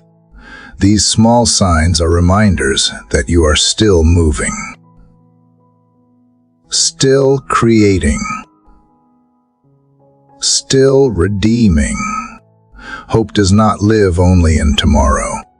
It thrives in the details of today, the sun rising, the heart healing, the breath continuing. Each is a silent testimony that your mercy never ends. There have been seasons when hope seemed buried under loss, when grief weighed too heavy for belief. But you, Father, specialize in resurrection. You breathe life into what looks finished, You make gardens from graves, beginnings from endings. Teach me to trust that no situation is beyond revival when you are involved. Even if the form changes, the promise remains. The things I thought were over may only be transforming. Let hope teach me to see beyond endings into evolution, to see that nothing surrendered to you ever truly dies. Father, I want to live as a carrier of hope in a world that has grown wary of it. There are people around me who have stopped believing love in change, in goodness. Let my life become a quiet message that hope still works. Let my words remind the broken that the story is not finished. Let my actions whisper that kindness can still heal, and that faith, when lived out gently, still moves mountains. Hope spreads most powerfully not through speeches, but through steady hearts that keep shining even in shadow. Make me one of those hearts. Sometimes, Father, hope will call me to step into places where nothing guarantees success, to start again after failure, to love after loss, to trust after betrayal. Help me to answer those calls without hesitation. The courage to hope again is not denial of pain. It is proof that healing has begun. Let my scars not make me cynical but compassionate. Let my disappointments not harden me but humble me. Hope matures when it passes through heartbreak and still chooses to believe. Father, hope is a mirror of your nature. You are the God who restores, who rebuilds, who renews. Every sunrise is a sermon of hope. Every heartbeat a reminder that life continues. Even when the night seems endless, dawn remains certain because you remain faithful. When I cannot see evidence, let me hold on to memory of the times you came through. The prayers you answered, the ways you turned ashes into beauty. Memory fuels hope. Remembrance renews it. Help me to keep both alive. There will be days when hope must be chosen minute by minute. When fear tries to convince me it is foolish to believe again, let faith speak louder. Let me say to my soul, do not give up, for the one who promised is faithful. Even when tears fall, let them water the seeds of hope. Even when the path grows dark, let hope become the lantern I carry until light returns. Hope is not fragile when its roots are eternal. As morning spreads across the horizon, the world feels washed in possibility. The air carries the scent of beginnings, the promise that something new is always being written. I realize that hope is not the denial of reality. It is the declaration that you are greater than reality. Hope sees beyond the now into the not yet. It believes not because everything is clear, but because your character is constant. Father, as I step into this day, let hope color the way I live. Let it influence my tone, shape my choices, and steady my heart. Let me speak words that awaken hope in others, walk paths that reflect expectancy, and respond to challenges with confidence that you are still at work. Hope is courage wearing the face of peace. Let me carry that courage quietly, faithfully, through every hour that unfolds. And as the sunlight strengthens and warms the world, I feel it warming me too, not as something external, but as something rekindled inside. Hope rises gently, unforced, unwavering. It does not shout, it simply shines. And in that glow, Father, I find what I lost somewhere along the way: the courage to believe again, to trust again, to hope again. Father, after rediscovering the courage to hope again, I feel you guiding me toward the heart of why I live. Breathe and rise each morning to walk in divine purpose. Hope opens the eyes to possibility, but purpose gives those possibilities direction. It transforms existence into meaning, turning ordinary moments into sacred assignments. Father, remind me that my life is not random, that every season, joyful or painful, has been carefully woven into a design that carries eternal significance. Teach me to walk in that purpose, not merely to find it, but to live it daily with awareness and grace. Father, I often wondered what my purpose truly is, as though it were some hidden treasure buried deep within me, waiting to be discovered. But you are showing me that purpose is not a distant destination. It is a journey walked in partnership with you. It unfolds with every act of obedience, every moment of compassion, every decision rooted in faith rather than fear. My calling may not always be loud or visible, but it is real. It exists in the quiet faithfulness of showing up, the perseverance of doing good, and the humility of trusting that small seeds can yield eternal fruit. There were times, Father, when I confused purpose with performance, when I believed that to have meaning, my life must appear impressive or important. But you remind me that purpose is not about scale. It is about surrender. It is not measured by how many people notice, but by how deeply I reflect your love. The most powerful purpose may often be hidden, like the roots of a tree that no one sees yet hold everything steady. Let me remember that even unseen faithfulness still matters profoundly in your kingdom. Father, I know now that divine purpose is not limited to seasons of strength. It breathes even in weakness, works through failure, and speaks through brokenness. Some of the most meaningful things you have done in me were born in moments I least understood. Purpose does not avoid pain. It transforms it.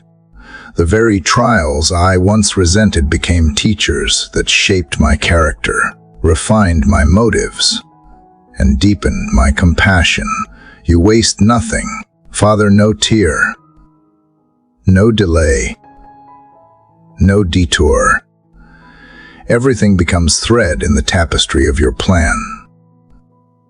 Teach me, Father, to walk in my purpose without comparison. It is easy to look at others and believe their calling is greater or clearer, but you crafted each of us uniquely, with different paths,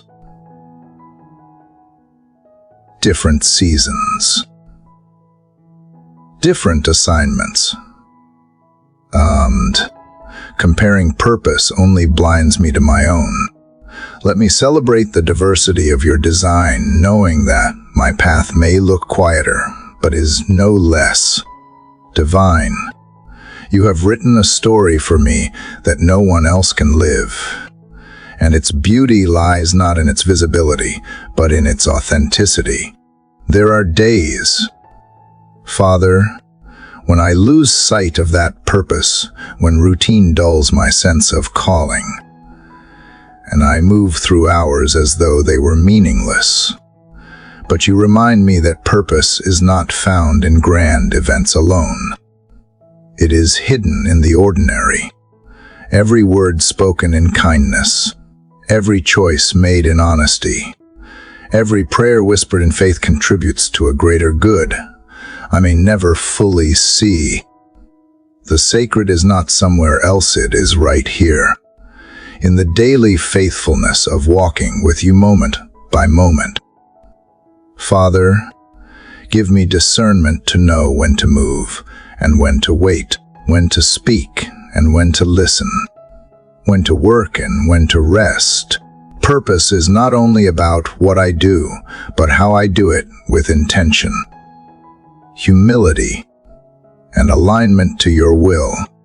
Let my steps follow your rhythm so that I do not run ahead of grace or lag behind it. When I am unsure, remind me that walking in purpose begins with simply walking with you.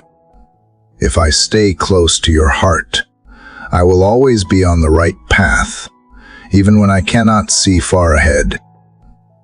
There have been seasons, Father, when I doubted whether my life was making any difference at all.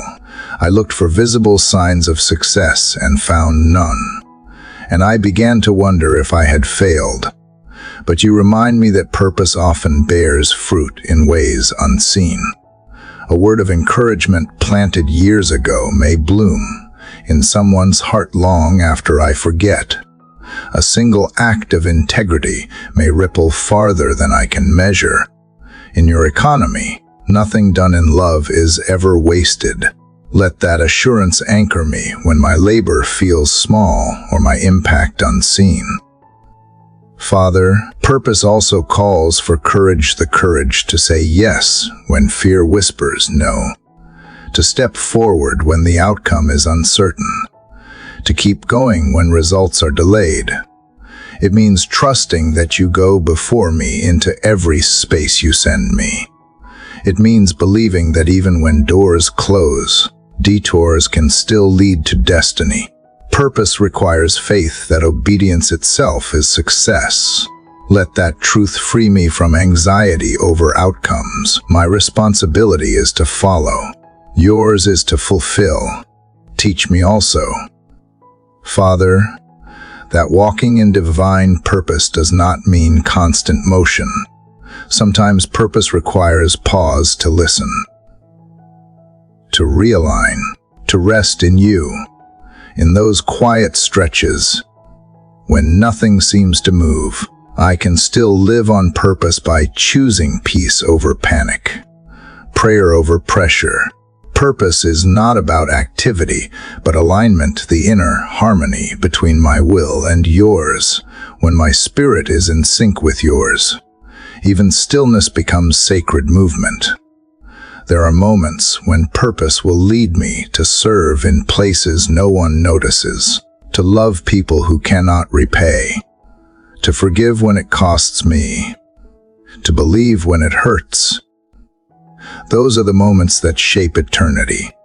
Help me to walk with quiet confidence, knowing that purpose is not something I must chase, but something I must embody, as long as I live with integrity, compassion, and faith, already walking in the calling you designed for me. Father, I sense that walking in divine purpose is ultimately walking in love, because you yourself are love. When I love genuinely, I am living out the truest reflection of your nature. Love becomes the compass that keeps me aligned when I lose direction. It transforms duty into delight, obligation into offering. Wherever I go, whoever I meet, let love lead me first, for in love all purpose finds completion. As the morning deepens around me, I feel a steady assurance replacing the restlessness that once defined me. I do not need to see the whole map to take the next step. I do not need to understand every reason to trust the journey. All I need is to stay attuned to your voice and walk faithfully in the light before me. That is enough. Purpose is not a destination at the end of life. It is the direction of every step taken with intention and trust. Father, as I enter this new day, let me walk with purpose that reflects your glory. Let every thought, word, and deed flow from the awareness that my life is a vessel of your love, a thread in your grand design. Even the smallest act, when done in alignment with you, carries eternal weight. Let my walk today be marked not by striving, but by surrender, not by ambition, but by alignment. The sunlight now rests gently across the earth, and in that light I see clearly. Purpose is not about doing more, but about being fully present in what you have already given. It is living each moment as a prayer, each breath as worship, each step as an offering. Father, let my life today be a quiet yet powerful reflection of that truth, a walk not driven by fear or pride, but guided by peace, anchored in faith, and carried by divine purpose. Father, as I continue walking in the purpose you have set before me, I feel how deeply this journey is transforming me. Purpose no longer feels like a distant goal I must reach, but a sacred presence I must carry. It is the quiet awareness that every step, every word, every choice can be a reflection of your light. In the stillness of this morning, I sense that purpose is not only about direction, it is about posture.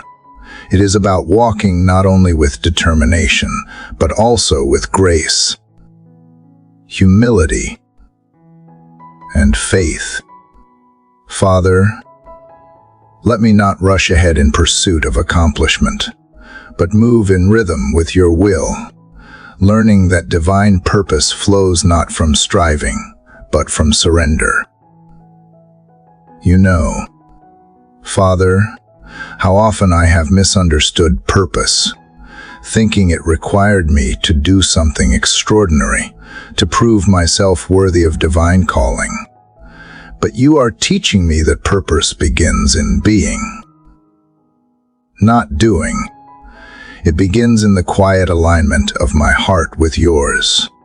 The more I rest in who you are, the more clearly I understand who I am. My identity in you becomes the foundation for every task I undertake. The work of purpose is not to perform for approval, but to participate in love. Every moment lived in awareness of your presence becomes purposeful, even if no one notices it but you. Father, help me to live with steady intention, guided by the assurance that I am already where I am meant to be in this moment. I do not need to force my life into shape. I only need to remain faithful to the shaping hand of the Creator. When I walk with you, even detours hold meaning. What I once called delays may simply be divine pauses, sacred intervals, where you prepare my heart for what is next. Teach me to honor those pauses instead of resenting them. Let me see them as evidence that you are refining my readiness for greater responsibility and deeper intimacy with you. There are times, Father, when walking in purpose feels lonely, the path narrows, and not everyone understands the direction you have called me toward. Yet even in solitude, I am never alone. You walk beside me, and your presence becomes the company my soul craves most. Let me not measure purpose by how many walk with me, but by how closely I walk with you. When the path feels uncertain, let your peace be my compass. When discouragement whispers, remind me that purpose is sustained not by applause, but by obedience. Father, you are showing me that divine purpose always calls me outward as well as inward, invites me not only to grow in faith, but also to serve in love. My purpose cannot exist only for myself. It must flow into the lives of others. Teach me to see my daily interactions as opportunities to carry light into dark places, to speak encouragement into weary hearts, to bring hope where silence has settled. Even the smallest acts of kindness can carry eternal weight when done in love. Let my presence leave peace where I walk, as though every encounter were sacred ground. Sometimes, Father, walking in purpose requires courage to follow you into unfamiliar places, to say yes when fear suggests no, to remain steady when everything around me shifts. It takes courage to keep walking when results are invisible, when faith must fill the space where sight cannot. But you remind me that courage is not the absence of fear. It is the decision to trust you despite it. Each time I take a step forward in faith, you strengthen my spirit. Purpose matures not in certainty, but in dependence on the one who never misleads. Father, I do not want my purpose to become something I guard selfishly. Let it be an offering. Use my life as a vessel through which others see your faithfulness. Let my story become a reminder that grace is stronger than failure, that hope can be reborn even in ashes. If my pain can comfort someone else, if my endurance can inspire another to keep believing, then my purpose has already begun to bear fruit. Make me generous with what you have entrusted to me. Purpose grows best when it is shared, not hidden. There are moments when I feel weary. Father, when the weight of responsibility feels heavier than I can carry, but you never ask me to carry it alone. You remind me that purpose is partnership. My role is obedience. Yours is outcome. You provide the strength for each day, the wisdom for each choice, and the grace for each failure. Help me to remember that I am not defined by what I accomplish, but by what I allow you to accomplish through me. When I rest in that truth, even weakness becomes strength. Father, show me how to balance purpose with peace. I do not want to confuse productivity with progress or exhaustion with devotion. You created the rhythm of work and rest, of movement and stillness, and I long to live within that rhythm. Let me serve diligently without losing joy, give fully without losing balance, strive faithfully without losing rest. True purpose should never drain, it should flow. Let me remain connected to the source of that flow, your spirit, which renews me with every breath. Sometimes I wonder, Father, what difference one life can truly make in such a vast world. But then I remember that you began with one word, one light. One act of love and creation still echoes with its power. If you can make galaxies from breath, surely you can use my small obedience to touch eternity. Let me not underestimate the quiet influence of faithfulness.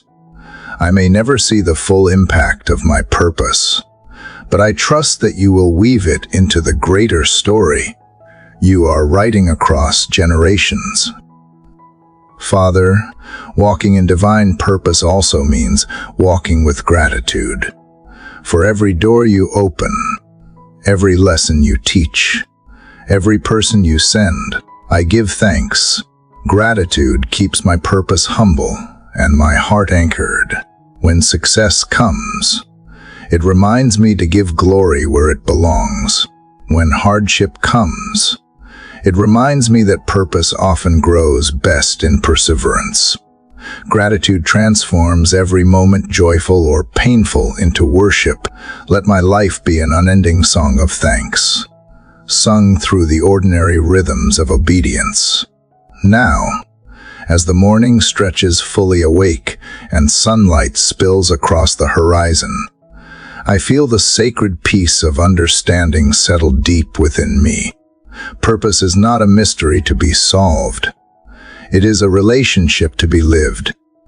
Every breath I take in your presence, every act of love, every choice to trust becomes part of that divine rhythm. I am not waiting to arrive at my purpose.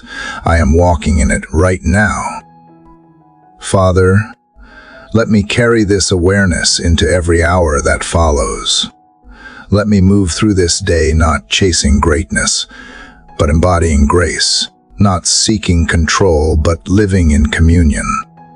Let my purpose be the echo of your will through my words and deeds, the visible sign of invisible faith. And as I walk onward, may my steps align with your heartbeat. May my spirit stay attuned to your whisper. And may my life, however simple, be a testimony of what it means to walk fully, freely, and faithfully in divine purpose.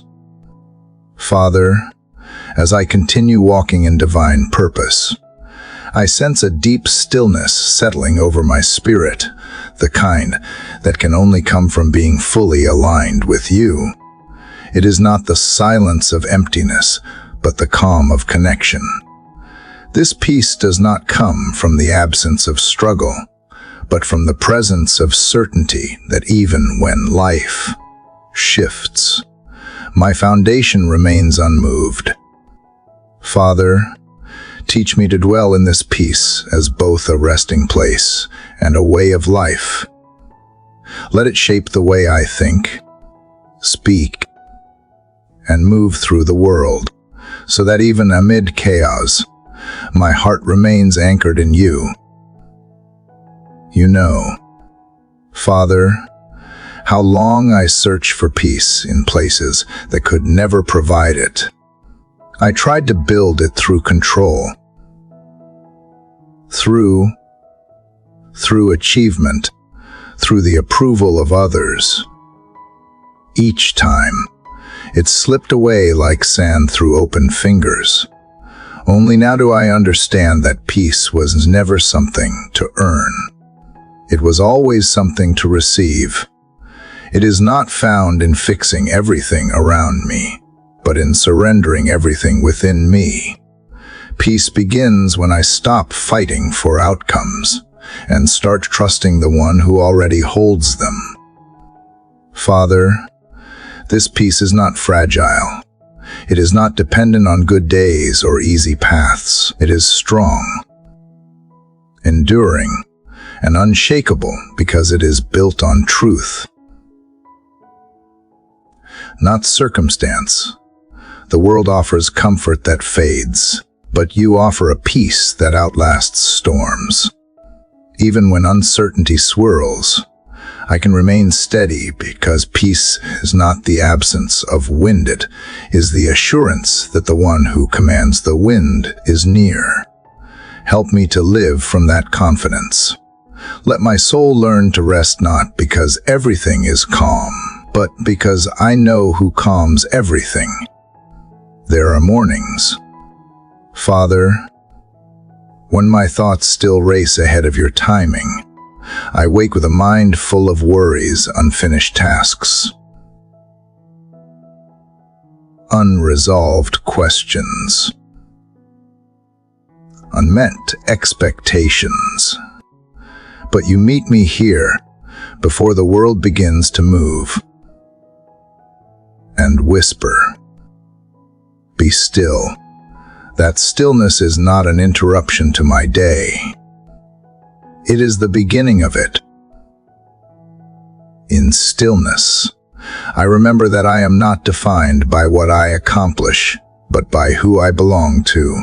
You remind me that peace is not found in productivity, but in presence, your presence. And when I start my day from that place, everything else falls into its rightful place. Father, peace also changes how I see others. When I am aligned with heaven, I no longer see people as threats or rivals, but as reflections of your image. I no longer feel the need to compete, to prove, or to compare. Peace frees me from the trap of comparison and calls me to celebrate others instead of envy them. When my heart rests in you, I can love freely without fear of losing myself. Teach me to be a carrier of peace, to bring calm, where there is tension, gentleness where there is hostility, and understanding where there is division. Let the peace that fills me spill into the spaces I enter. Father, I have learned that peace is both a shield and a song. It protects my heart from bitterness and fear, and it sings quietly through the way I live. When others see calm where chaos should reign, they glimpse you. When I respond with patience instead of anger, compassion instead of pride, they encounter your nature through me.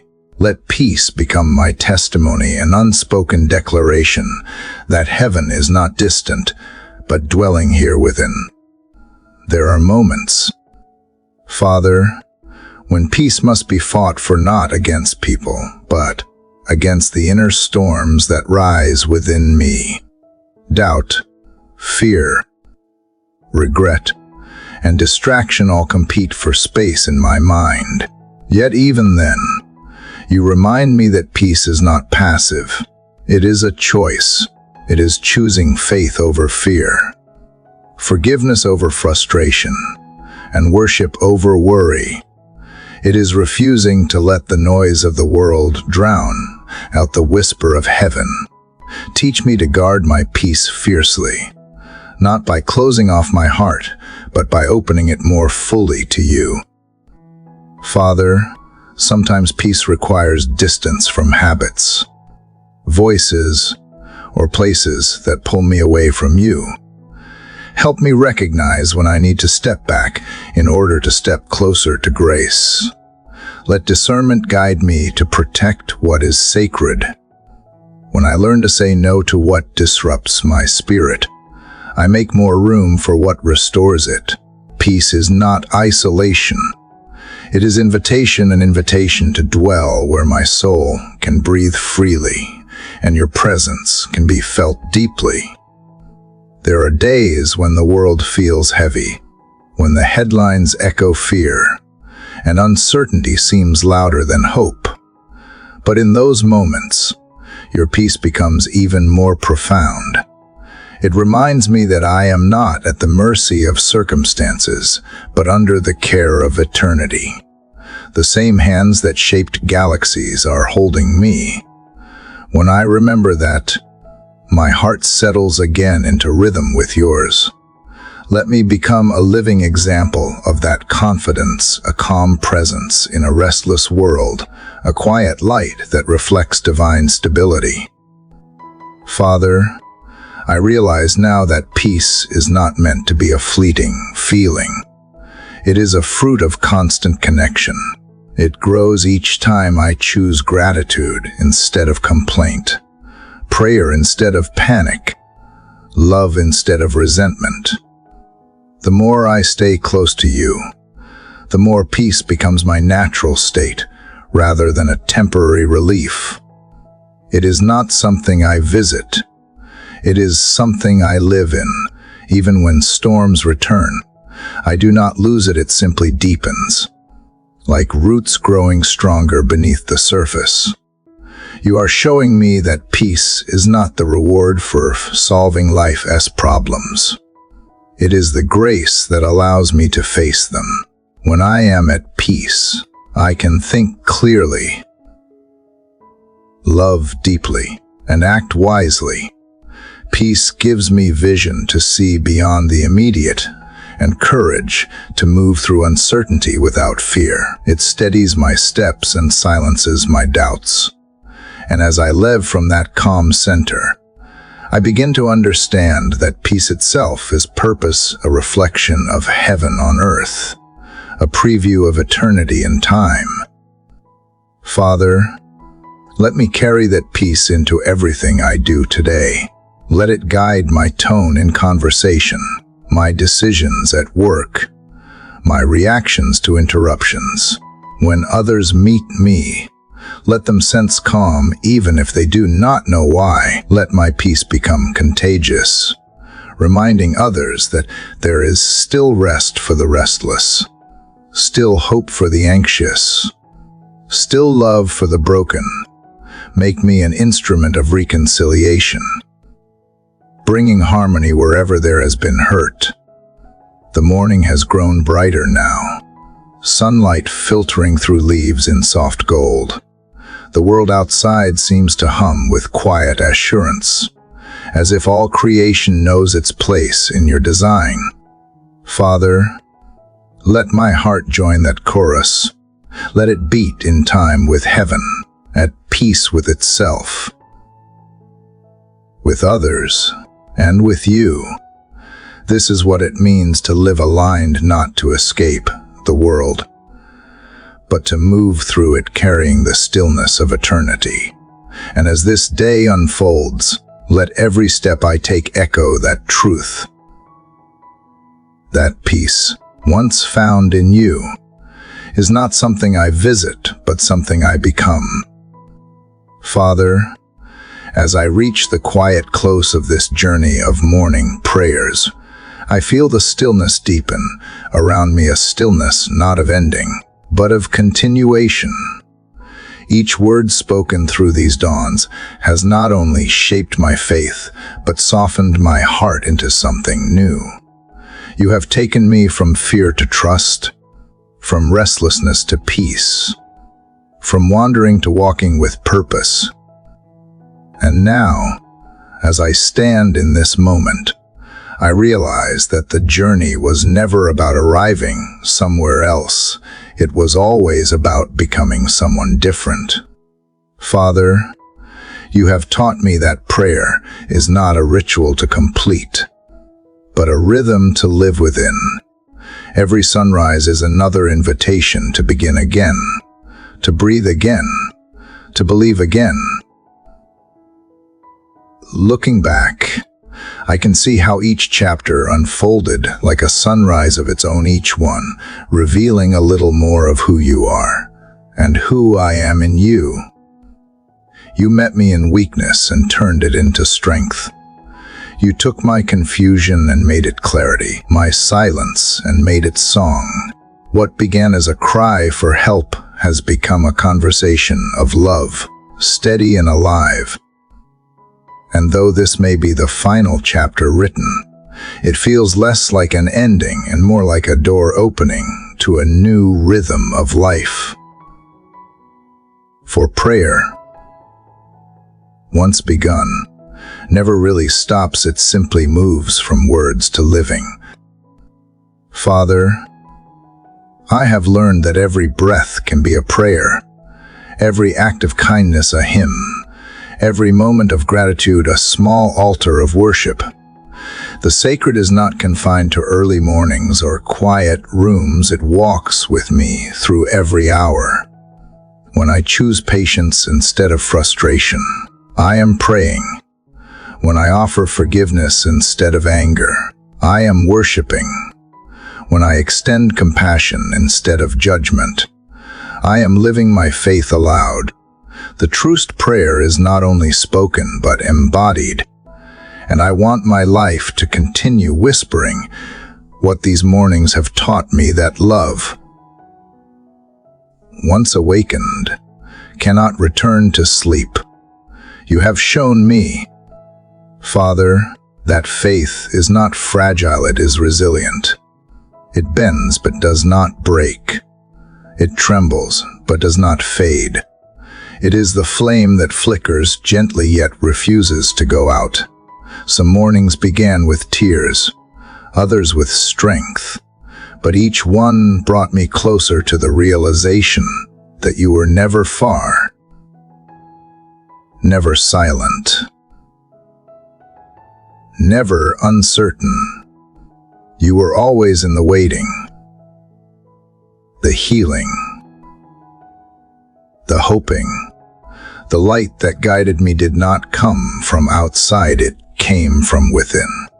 The reflection of your presence dwelling quietly in my soul. As I look toward the days ahead, I no longer fear what is unknown. You have taught me that purpose does not need a perfect plan. It only needs a faithful heart. The path ahead may twist, but it will not confuse me. For I have learned to listen for your whisper in the wind.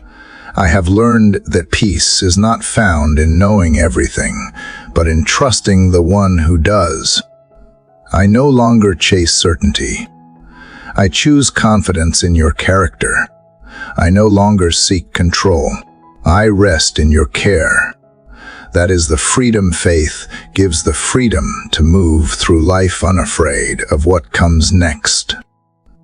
Father, I also realize that prayer was never meant to isolate me from the world, but to send me back into it with new eyes. The world still aches, still cries, still waits for hope to be reborn.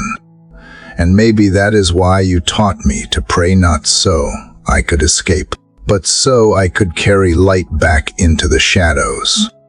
Let every word that has been prayed here become a spark that ignites kindness, a breath that revives courage, a reminder that heaven is never as far as it feels. Let the people who listen and pray find in these words not perfection, but companionship, a sense that they, too, are being gently transformed by grace. To those who have walked this journey with me, I whisper gratitude. You have traveled through valleys and peaks of the heart, through silence and song, through questions and answers. You have chosen to stay, to listen, to reflect, to feel. And that, too, is a form of prayer.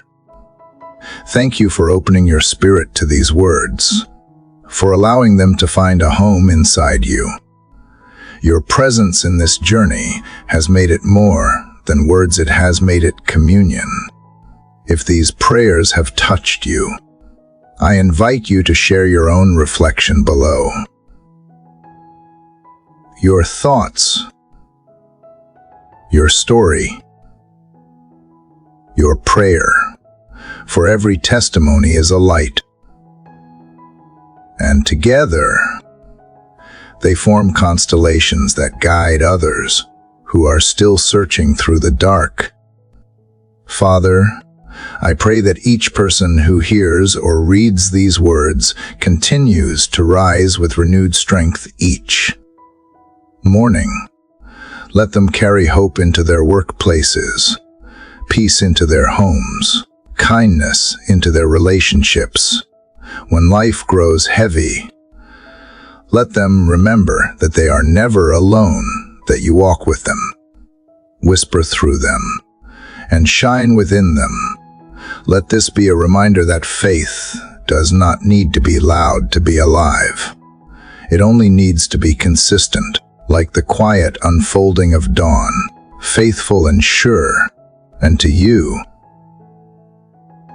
dear listener, thank you for reaching this sacred moment, the closing of the circle, the soft echo of all we have shared. This is not goodbye. It is an awakening. The same God who met us in these words will meet you again tomorrow morning, in the small sounds of life stirring back to motion, in the rustle of leaves, in the laughter of someone you love, in the quiet pulse of your own heartbeat. If this journey has lifted your heart, I invite you to stay with it, to subscribe, to share, to let these prayers travel farther than any one voice could carry. Together, we can spread light where shadows linger, reminding others that faith, hope, and love are still alive in this world. And now, Father, as dawn stretches her golden fingers across the horizon, I feel your peace settle like sunlight on water. The wind outside moves softly, as if creation itself is breathing with me. The morning light does not shout. It simply arrives gentle, faithful, certain, and in that quiet arrival, I understand that this is what you have been teaching me all along. that your presence is like the dawn, constant yet ever new, waiting each day to be rediscovered by those who still believe. And so I will rise once more to walk with you in the light of a new morning.